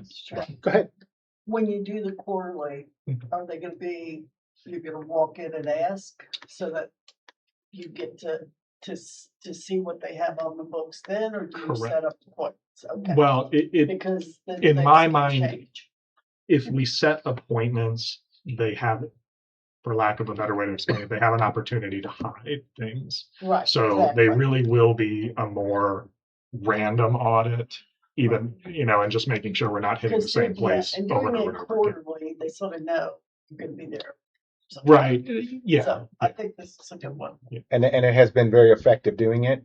Get the sheriff's office to tag along, they ride with staff, they ride with me, we go down, and it's been very successful. People get in line, and the one great thing, thank you all, thank you admin, thank you board for adopting the self-stick stamps. Because there's so many localities that don't have it, and if we walk up on somebody and like, hey, you got 50 packs here that's not unstamped, we don't, whatever. Yes, you can buy some right now. You get yourself in order, and there's the money, goes right back. And that's it. So it is a great thing to have the self-stick stamps opposed to the ones that the distribution centers use. Can I stop you for a second, let you introduce your staff I'm since I sorry. didn't do that? I'm sorry. So we invited the treasurer to be here with us tonight because there's a couple topics that's gonna come up that will uniform some things or one way or another in regards to penalty and interest, and that falls into her wheelhouse. I have my Chief Deputy Commissioner, David Watson, with me. I have my new real estate supervisor, Erica McCarty, and we have our new tax auditor, Andrew Kiss. And he is an AI guru that's wanting me to take my office to the stars, and I'm not itching to bring those numbers to Mr. Cully to say we need all this stuff. So Send it to February. yeah. No, so that's thank you for having us. I'm sorry I missed that in the beginning. I meant to do that and I just I'm sorry, I didn't. moved in. All right, so uniform filing payment penalty. Yeah, this is Because one. we're gonna do an action on the removing the monthly reporting requirement. Okay, And that's just wording in an ordinance. okay. All right, number 5 would be the making a uniform ordinance for late filing and late payment penalties for food and beverage and transient. This is one of the items that we have a stronger push towards because we're trying to work with the treasurer's office to get a more automated structure and use the Bright system in a more automated way to get these put out in a uniform way. So right now, Call rescue squad. He's ready to have a heart attack. He said the word bright. You're using Bright? we love it. Yeah. David knows how to crack the automation in it, the truth be told. So we're able to utilize it in a stronger fashion. Yeah, so right now, the state code allows for A up lot to of boats use Bright too, you know. They just throw it into the water like a anchor. But okay, go ahead. I'm sorry. The state allows up to a 10% late filing penalty that would be on the commissioner side, a 10 to 25% late payment penalty that would be on the treasurer side, and up to 10% per year in interest that would be on the treasurer side. The biggest thing that we're looking for here is because food and beverage right now and transient, they don't have uniform, they're not the same. Now, you don't have to make them the same, but I think it's, in our opinion, much easier for the taxpayers to understand the businesses and for the employees for training purposes, and also for the automation of the system and making this work as well as we can make it work. So that's really what we're looking for there. There's a little bit like transient occupancy is just a flat 10%, no matter how late you are in late filing penalties. There's no late payment penalties. Food and beverage is a 10% late filing penalty, and then it goes 20% and 25% for the late payment penalty. So there's just a little bit of a disconnect there that, again, you don't have to bridge if you don't want to, but But I think it would make sense to make them uniform. I do. That way, everybody knows what those numbers are, and it's easy to tell somebody rather than, I won't go into my example for something else, but I personally think it makes more sense from a perspective of everybody uniformly making them all the same. Anybody have an issue with uniformly making them? So can we jump to your other purple one down here since they're kind of tied together? Yeah, I covered both. Okay, so you could do both of those in one because I know that. Just for hotels. And bed and breakfast. Short-term lodging, yeah. Okay. Yeah. Which we need to do something for our hotel. And I will say, with the Airbnb lobbyists going to General Assembly a few years ago, they negotiated that Airbnb will send the addresses of their sites within localities to the tax assessing offices. However, we're not to share that information with any other department. And it has been going off without a hitch. I mean, I get a monthly email from Airbnb, dumps into box, I send it on over to staff, and they've been on point. So, throughout the state. So, it's working for that. And all of our other, intermediaries are regular. They're very, very good, stewards of Caroline County. I was supposed to be about the Airbnb, good for them. Okay, Yeah. so we're tax on gratuity. This ought to be interesting. Yeah, and the last thing I'll say on number 5, I just want to be clear that those percentages that I listed are the statutory maximums. Right. And we're not taking, correct me if I'm wrong, but we're not taking a stance. You guys can decide. We just want it to be uniform. Well, but when you bring the ordinance, you can give us the numbers and we can talk about those. That way we're not nailing something down tonight, but it'll give everybody, Public hearings anyhow. yeah, and everybody gets to hear it, see it, know what we debated about. Understood. Advertise for the maximum rate. And normally what we do, we try to get what's going on in surrounding counties that have these programs in place. And, so that way someone in Hanover, they don't do this, and they may not, but at least we're uniform with the other 6 counties that touch us or worth it. So we will do some research on what's going on around us so that we're not way out left field. Okay. Right. So, fixing the county code on food and beverage tax on gratuities. This is something, a few of us caught a little while back. The current county code states that all of the non-discretionary mandatory gratuity that is placed on a check by the business is taxable for food and beverage. And that is in complete disconnect and conflict with the state code. So we've got to get that corrected so that it only allows the portion that exceeds 20%. So if a business chooses to make it a mandatory gratuity that exceeds 20%, the percentage past 20 is taxable. That's It's interesting. not discretionary. It's not really gratuity. They just add it in as a fee. Yeah. So that's the only way you could be able Does, to do that if they automatically add it in. does that include, like, if you're paying for a fee for using your check card? Okay. Just making sure there was different, okay. Yeah, and this is more of a much more of a language thing. I don't think me personally, in my 10 years, I haven't run into a business that's done that. It's more of just keeping the language accurate. Okay, so this is another action that you guys need to take a look at. Yeah. Okay, Number 7 is a new ordinance for interest on delinquent food and beverage taxes. So kind of like what I mentioned before with the uniformity and late filing and late payment penalties. There is county code for interest on transient occupancy taxes, and there is not one for food and beverage taxes. I was not here for when that was adopted, so I don't know, we wanted to bring it up because we noticed that it was not the same and not uniform, but maybe someone who was here at the time might know why that wasn't considered. But something that we noticed, and just for the sake of uniformity, we feel like interest should be applied to any delinquent taxes. Or again, there may be some reason back in history why they didn't want to put the interest on meals alone. I don't know.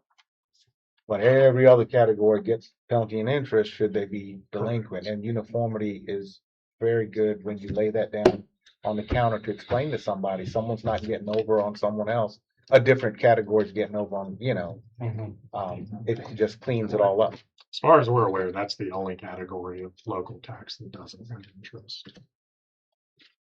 thoughts? We can word it up and present it at one of the Yeah, meetings. for uniformity, it makes sense. Yeah, let's, Collect the money from you. yeah, they should be. They should be remitted. Right, yeah. Yeah. We would be earning the interest on it other than county. I bought a house that the woman owned a store and didn't pay her sales tax. And we got to within a week of closing and the state stepped in and held up the closing because they had to be at the table. But she had not paid any sales tax Yeah. for a year and a half. Yeah. So I get it. So we'll work on an ordinance for that one as well. You guys are gonna be busy. Luckily, they're very easy changes. Okay. Yeah. Well, I think as we get these, the effective date we'll roll with those, right? Household exemptions. So this one is going to sound funny, but it's very, very easy. The commissioner's office and the county as a whole and the board, I believe, has always operated under the sense that household goods and personal effects, the ones that are listed in 3504, have never been taxed, as long as I know and have been here. It's just a case where all the other localities other than us have that codified, that language codified. So just, I think we need. So it's a language, it's an ordinance He thing. just wants to say they're exempt. Correct. Okay. Yeah. I'm not taxing them now, so there's no loss of revenue. Correct. Historically, we've not done none of that stuff. We're just gonna say you're not gonna tax my furniture, jewelry, Yeah. guns, Silverware. moped. Unless you use it in a business. Right, and I was just gonna say that. Now, wait a minute, I got a gun, jewelry, fire, moped business. How's that gonna work? Well, that business personal property, that's a whole nother wheelhouse we're getting into. That's why it's good to have clarity on the personal property versus a hotel that's got to claim every sheet, every Right. dish, every Airbnb's got to claim every, pillowcase, Or every. co-op that moves to Carolinas. I got a word to say about that at the end. All right. Next item. Yes, that will done. And we have talked about this next one with Mr. Bassoon, and we've never done anything, and I think there was complete agreement. Elderly handicap.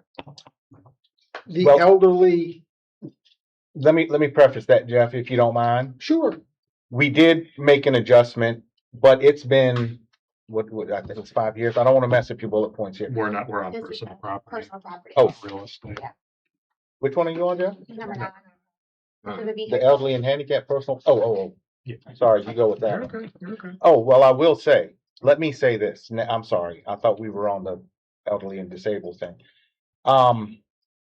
We have had a good handful of seniors ask, why doesn't the county allow for a relief on personal property? I print the code off. I say, this is a local option. Please talk to your supervisor. They're going to call us. We're going to run numbers. We're going to give it to them, and then they'll make a decision. It's not passing the buck. This is that part of that informative thing from citizens. This is something that's come up every year. Don't have to do it or not. Just want to make you aware that it is hot and heavy topic. And I've just- never got a phone call, anybody elderly on personal property. We've had a lot. We've Oh, had a yeah. lot more in Yeah. the office recently, and they are, to be frank, they are extremely hard conversations to have. And what in do my they think they should be getting a break on? Just So- their cars? Yeah, so it's very similar to like the One Veterans car per Exemption person. Program, where it's one vehicle per qualifying elderly or handicapped individual. And to be clear, this is a reduced tax rate. So it doesn't have to be zero. It can be anything less than the standard personal property rate. So you can, if you were to want to move forward with it, you can go as little and as far as you would. So we like could to. go half. Correct. Let me ask you, let me ask you a Anybody question. This 65 is and on over. everything or just on Anybody cars? 65 and over. That meets the income and threshold. So it's exactly the same as the real estate It's real program, same standard. But let me ask you a question. Someone's got a Cybertruck or someone's got a nineteen That's the seventy-six. problem. This nineteen seventy-six, Can we- something that they've had for, 30 years, 40 years, 50 years, however long. I mean, you're gonna, there's a huge difference on the tax rate there. Yeah, you do open that door. Exactly.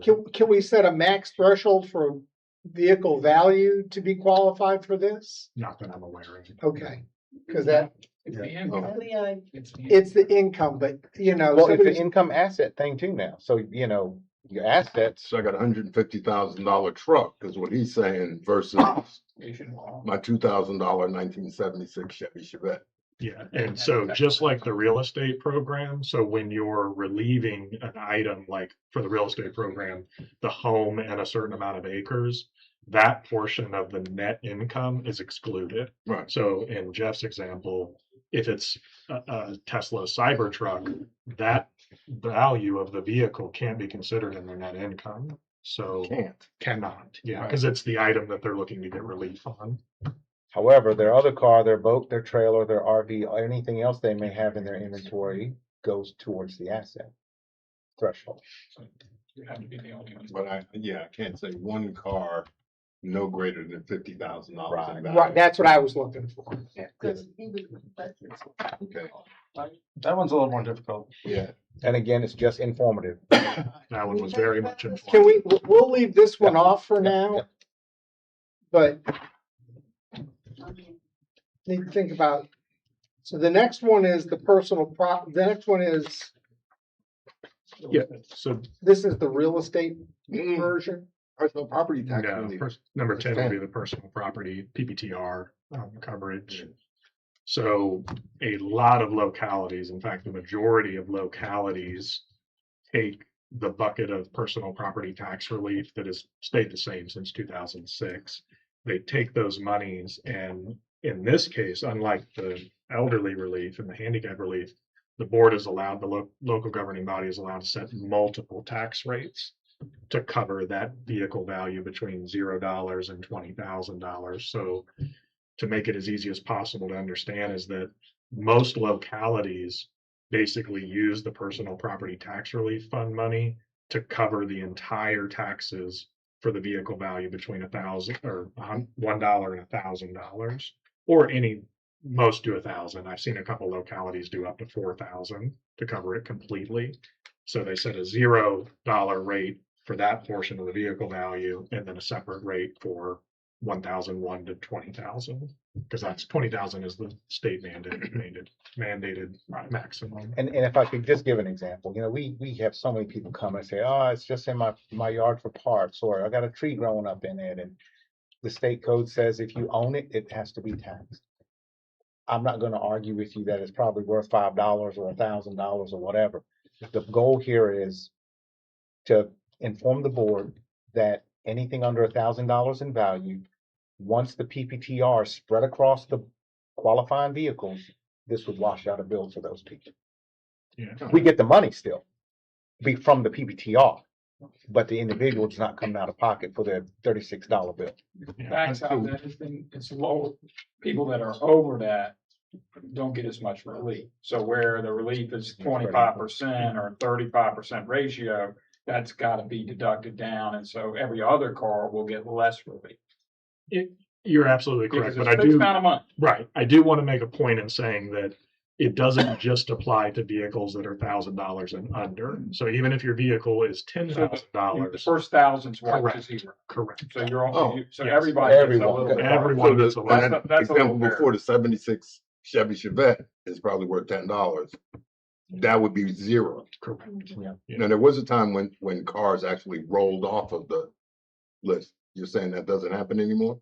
No, not to my knowledge. I'm still paying my Still 1987 some minimum, pickup. some minimum. I'm assuming that may have been prior to proration in 2013 when yes, non-tagged it was. vehicles were not taxed. So once they roll off, they roll off. Okay. This would zero out $1,000 for every vehicle. And And it would save a lot of heartache on some people that come in and argue over a very, Because I very. just spent It $20 probably on gonna gas cost to her, fight for it probably gonna $5. cost her more money in her budget line item for stamps, ink, Right. paper, the whole 9 yards. The Okay. cost to send it to That's a bulk good one. mailing. Yeah, I We don't can go have, ahead with that one. let's go with a policy for that one. That's an action. All right. And then next line item is elderly, handicapped relief and veteran exemptions, reducing the qualifying acreage. Again, be mindful, 10 to 1 acres. We went to the extreme here, but you can go anywhere in between. There's really been a statewide Oh, surge. gosh, we do Stafford. Stafford. This is killing Stafford. I don't, we don't have Stafford's enough been destroyed veterans, by they that. have to How- do. Our This number will of come up. veterans is going up, isn't it? we're at 10. By a lot. We're not talking about going up, we're talking about going down. But our number is going up. Our Our number veterans- is, but our acreage is more than most other Well, counties. So could we go to 1 acre? Because we didn't initially I don't remember why we didn't. You can go anywhere between 1 and 9. I mean, anything between you can go to. We're at 10 now. Yeah, correct. We should leave, I mean, I don't think How was this time to we have are to be rural talking about counties, so that? those people have to go type thing. And this would affect, what's happening is that that's tied to the elderly. Now the veterans exception is 10 acres. And that's 100% on 10 acres in their house. And that they don't have any income qualification that the elderly people have. So We can't split them. no. It's gotta be. The code says the veteran one's got to follow the elderly. That's the only code. Okay. So my informative piece here is really to address the elderly and disabled program, which would have a fallout for the veterans program.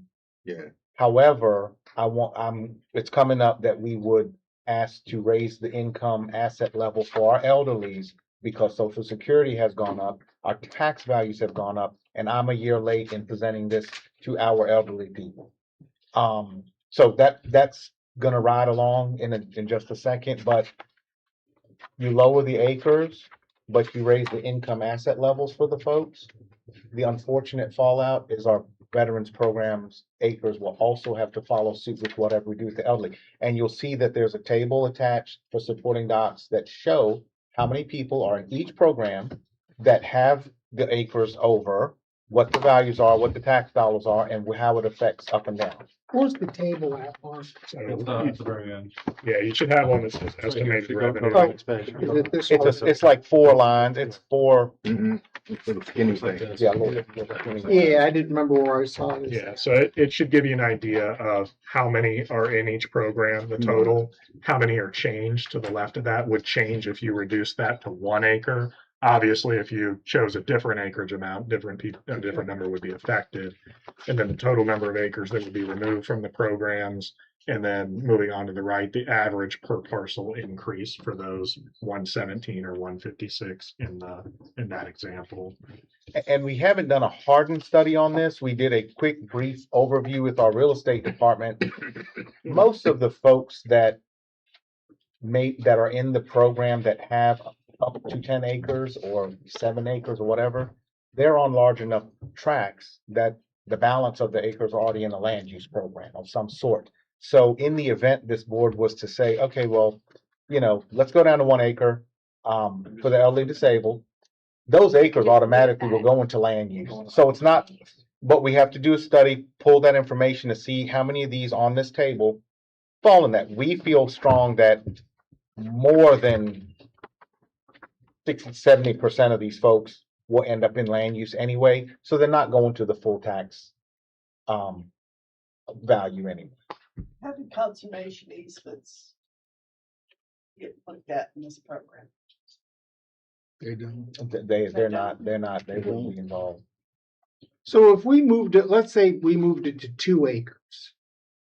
I'm looking at the elderly side of this more than anything, because that's really where the bulk of what we're doing is at.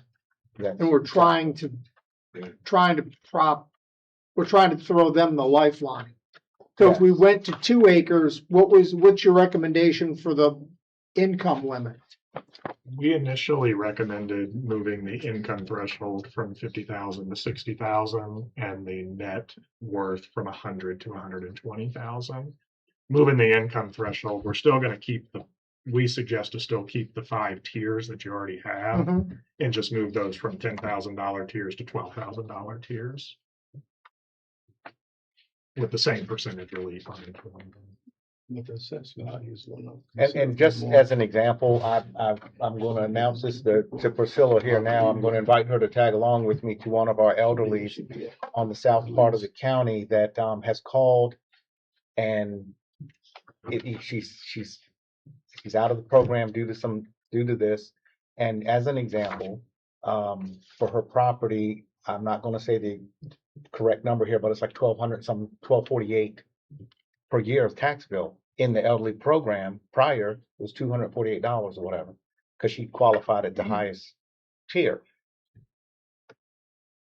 Due to her living alone, due to her having some struggles, and I feel I want to go and help her with her application and see what we can do. And this is one in particular. If the thresholds move, this young lady will get back into the program. You all adopted the hardship situation where at any point of the year, someone can roll in and apply for the program rather than wait. So yes, Mr. Underwood. So the assessed value of many of the properties in the county have increased substantially. But you're saying, your increase is 12,000, but that does not compared to the assessed values that have increased over the last 5 years. So a person still could be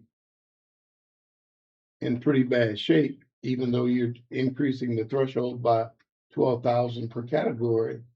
That really doesn't do justice to the assessed values that we have in the county now. Yeah, So we need to look at that and determine if we need a complete new categories rather than coming up with an arbitrary 12,000, because that does not seem to be nearly enough to give anyone incentive to. What did people say when we did the reassessment? Theirs went up like 48% or something like that. Was that the average? I think across the board, it was a 63. It was about 60. Yeah. 60% So we got $100,000 asset asset and 50,000 income. So we But- want to go but to that was- 60,000 income, but our 5 tiers become 12,000, that kicks them 20%, Right, 40%, 60. So Yeah. if we're talking about if we're talking about raising income, we want to address the 60,000 in an effort with a 14 category thing here. We wanted to be conservative and just bring it to your attention. You can do what you want. Can you do some, and let me say this, if we moved it to 2 acres from 10, and you looked at how many people were in the categories that we're in and what we'd have to raise it to keep folks in those. I'm just trying to give you open the aperture a little bit. You bring down the acreage, you raise those others to try to get people more in line with what they've got. Because the 2 acres assessed value would bring the value of their house down because the acreage would be smaller, right? Well, up to 2 acres would be in relief. Yeah. That's what I mean. What they own still. part Yeah, of their they got a value. 10-acre plot, but just the first 2 acres under this would be part of relief. Yes. Right. Yeah, but the house is what's. But the What is- And the primary house- structure. Yeah, for now. But I think what Mr. Sealy is getting to is one thing it will do is if, for example, you reduce from 10 to 2 acres, the 8 acres that is now not under the relief program is counted towards their net worth. Right. So that's Oh. something to consider. Depending upon where it is. Right, so not a bunch of people out. But that's what I'm saying. Look at this. 8 Look at acres what in this. Sparta is a lot different than 8 acres on Route 1. Correct. But Yeah. we need to know the totality of what Right, these right. moves in. That's Either what we need enable- more information. Right. And I'm just trying to give them some different parameters. I just looking for consensus if we did that, That's fine. what that does. So what I'm going to take from this is my office will do a more in-depth study based on the numbers proposed, the 60, the 120, or 120, taking into consideration a 2-acre swing, and we'll run numbers Right. based on that. What I will say, just to clarify with everybody, this is also kind of in the category of data we don't have.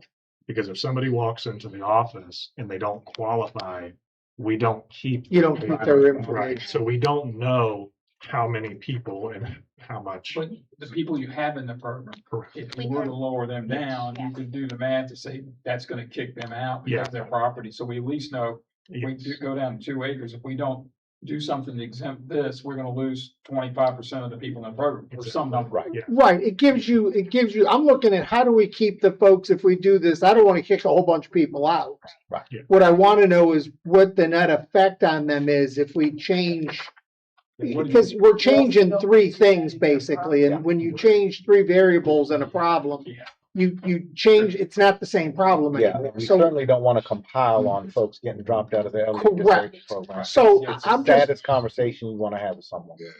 but I'm just trying to give you some other maybe we stay where we're at and we just raise the limits. That may be the answer in the Could end, be. but if the 2 acres makes a difference, Right, raise limits about that, that it sort of flat. flattens it all Yeah, out. and then again, that 2 acres will affect the veterans program, and what we'll do a little bit more entailed is see how many of these really are in a existing land use program, so that we can make sure and calculate it's not going to be full value. It's going to be $550 an Right, acre for because timber or land use $750 for ag difference. or whatever. Right. And So, there should be no missing data with veterans because they. right. Correct. Yeah, the other thing I want to point out with this one is more supporting documentation that you were provided.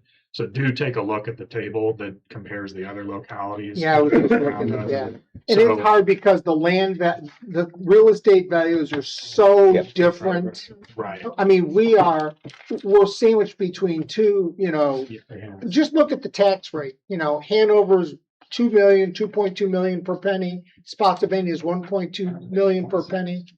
And we're 1 cent equals 550,000. So the values are vastly different. Yeah, So, when I kind of looked at the data, and this is just my educated opinion on it, I saw a lot more movement in the net worth category than we did with the income category.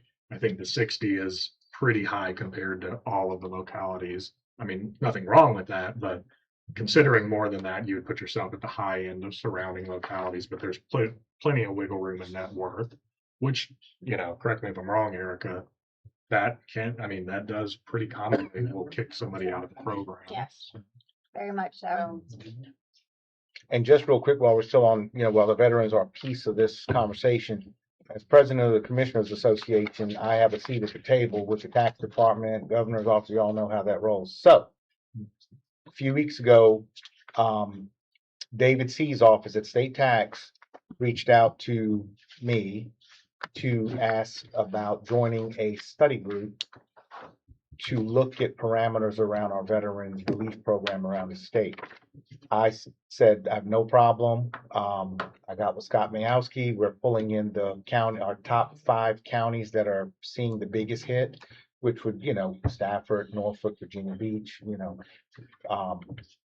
and to join with administrators, governing body members, because, it's a vein, it's not our money, it's your money, but we hold the information that you all can use to show the dings and dents or the positives that this program gives to people. So a study group is being formed by the state tax department just for general knowledge to address the veterans exemption program. okay. We're down to number 12. I think we pretty much Covered that one? Yeah, we kind of talked them both at the same time. So you can look at that as well. Okay. Absolutely. All right, so getting on to number 13, this is, Mark kind of hit on this earlier, this is mandated language, so very easy. I'll just kind of explain it real quick. There's been, last couple of years in the General Assembly, 25 and 26, there's been new language added for lodging intermediaries like the Airbnb, Expedia, VRBO, and lodging providers, meaning the homeowners or the businesses that are renting out their parcels or homes. One of the changes we'll need to make is that the lodging intermediaries, Airbnb, Expedia, must file monthly list of property addresses. So they don't list names, they just list the property address that's being rented and the gross receipts that are allocated to that address. Like Mark said, they're already doing that via Box. We just want to get on board and make sure language. So we just need to touch up language on, so Correct. that's an action one as well. Yeah, number Okay. 2 is just similar thing for the lodging providers. The one in 26, the legislation change in 26 allowed, if you're a homeowner that is renting out your space for short-term stays, you do have to have a business license, but it does allow you to file annual attestation or affidavit stating that you make no bookings outside of that lodging intermediary. So you're not doing it yourself. You're just kind of contracting with a Airbnb, VRBO. That way they remove themselves. They don't have to file transient occupancy tax filings. They don't have to be, subject to anything else that the lodging intermediaries would be. Okay. Yeah. Right. And very last one is going to be similar to the late filing penalties, late payment penalties, and interest. Considering whether we want to make a uniform seller discount for transient occupancy similar to food and beverage. So right now the county offers 3% discount on the total remitted tax for food and beverage when it's filed on time. So every month when businesses that do prepared food and beverage, when they file, they're allowed to, if remitted on time, to deduct 3%, and that essentially goes in their pocket as payment for being a middle man or woman or business to that transaction. We do not have that as a county for transient occupancy, so we didn't know. We really aren't taking a stance on it. We really didn't know whether you all wanted to consider. Does that have to be 3%, or can it be, can that be like a 2%? Can it be, is it 1%? Can you, is that It can be zero. It can stay the way it is. zero right now? It's zero, right? What I'm saying, but it can be, so we can choose the percentage, doesn't have to be. I will have to be honest with you, I would need to check what the maximum is. I don't know that I've ever read a maximum, so. No, I understand that, but yeah, but I was just wondering, so the percentage can be changed. As far as I know. Okay. How do you catch people who rent rooms but don't follow anything? Yeah, they just claim all these people that are staying at their house are their cousins. I guess we can't. We just have to trust people to be honest. Well, it depends on where they fall. So the only thing that is legally taxable and that they have to legally file a bit, like have a business license for, is short-term lodging. So less than 30 days. So we are not one of the grandfathered localities. I think there's only 2 in the state that allow the business license tax on like landlord tenant type of transactions that are longer than 30 days. So if you're purely talking about the the transient stays, then it's going to be one of 2 things. Anybody who doesn't go through a lodging intermediary like VRBO, Expedia, it's almost purely based on self-reporting, or we catch them on a profit or loss statement that they file with their taxes. Now, if they're going through an Airbnb VRBO, they're going to be on the list that are required to be provided by the companies. Yeah. And he hit on a key point there, Ms. Long. You know, the state sends every tax assessing office Schedule Cs, and we access that through ERMS. And that is a way that all localities back check, for the most part, vehicles, because you can't get to state release. You possibly are already getting a PPTR relief, which is from the state. Then if you claim it on your taxes as business use as well, you can't have both. So if they do, that's fine. But once we get it, we do a supplement bill for that PPTR that they got when we posted the books.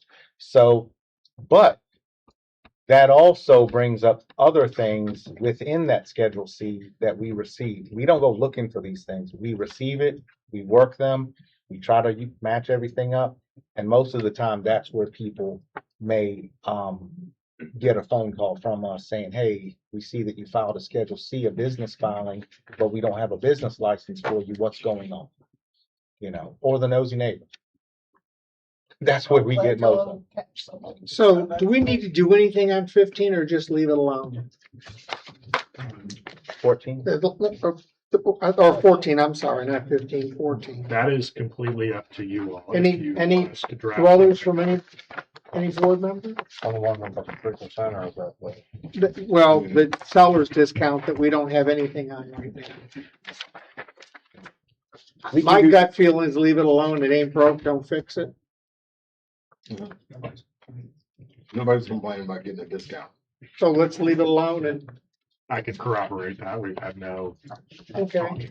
Now, one question I had, we had talked unofficially as the board about raising the revenue number for business licenses. Like, what is it now? 300,000. 300,000.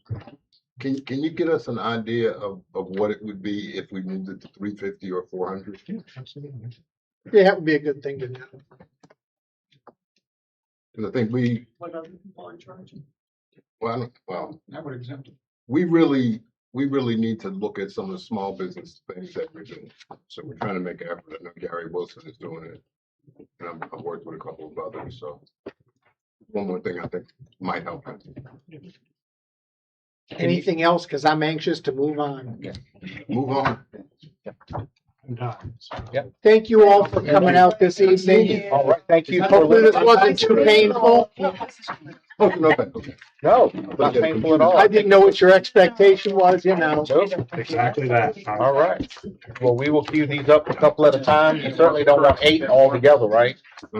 Probably do right meetings. I don't imagine there's gonna be, The cleanup ones are gonna be easy. nobody's gonna speak in Yeah. public hearing about them, so. it's I not mean, like these it's are just- zoning thing. So we'll work on that and figure it out, but Yeah. get with Chris and get the And language to him that. And that's the good thing, is the language of most of these is extremely easy. So, I mean, with whatever is comfortable to the board and to admin, I mean, Send them we're over. ready to, I mean, we can move on as many per meeting as you guys want to do. All the ones that you could do. Ain't gonna be a set. Queue them up and just get them in a board packet. And The elderly and disabled allow. It's gonna some take to do time. some No, research. I'm not putting any, we're not putting any time frame on Okay. these. The easy ones he checked off. Yeah. You guys Yeah.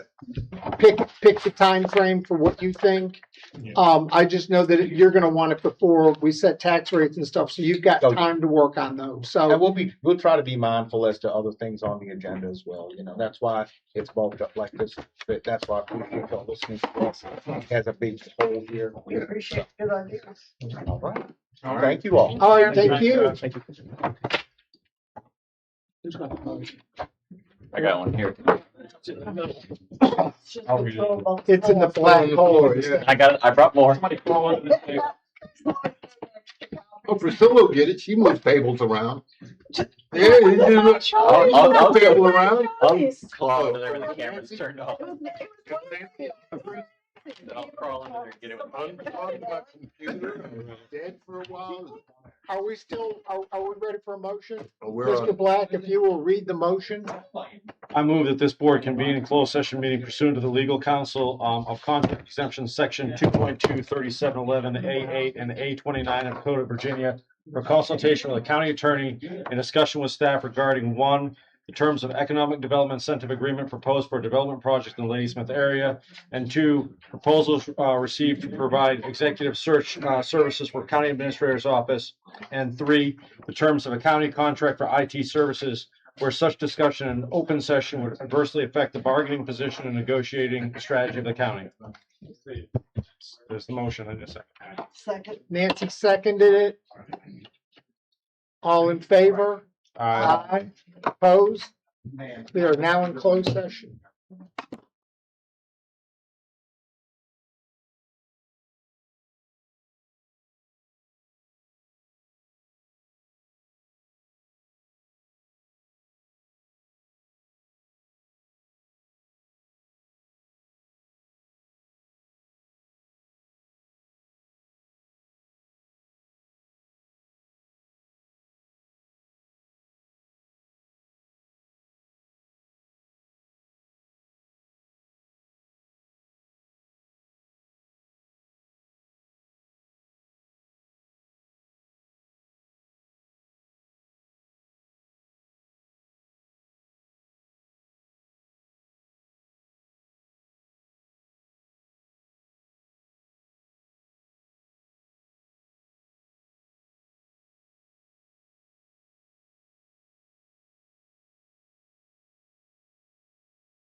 Yeah.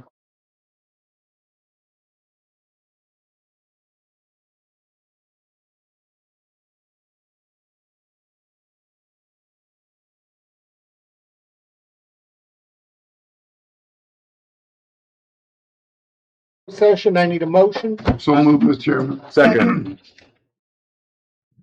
The motion by Mr. Underwood. We're seconded over here. I You have gotta a say, motion from both of us seconded. Mr. Underwood, second from Mr. Thomas and Mrs. Long. All in favor, signify by saying aye. Aye. Opposed? I need you to read us in out of closed session. Okay, I move the Caroline County Board of Supervisors certify that to each best of the board members' knowledge, one, only public business matters lawfully exempted from the open meeting requirement by Virginia law were discussed in closed meeting to which this certification applies, and two, only such public business matters were, as were identified in the motion convening the closed session were heard, discussed, or considered by the board. All right, you've heard the motion. Mr. Thomas? Second. I certify. I so certify. I so Mr. certify. Underwood, Mr. Black? I so certify. And I so certify. Motion to adjourn. That motion passes. Motion to adjourn. Motion to adjourn. Mr. Underwood, Mrs. Long, all in favor? Aye. We are adjourned till August 11th. I was a half an hour.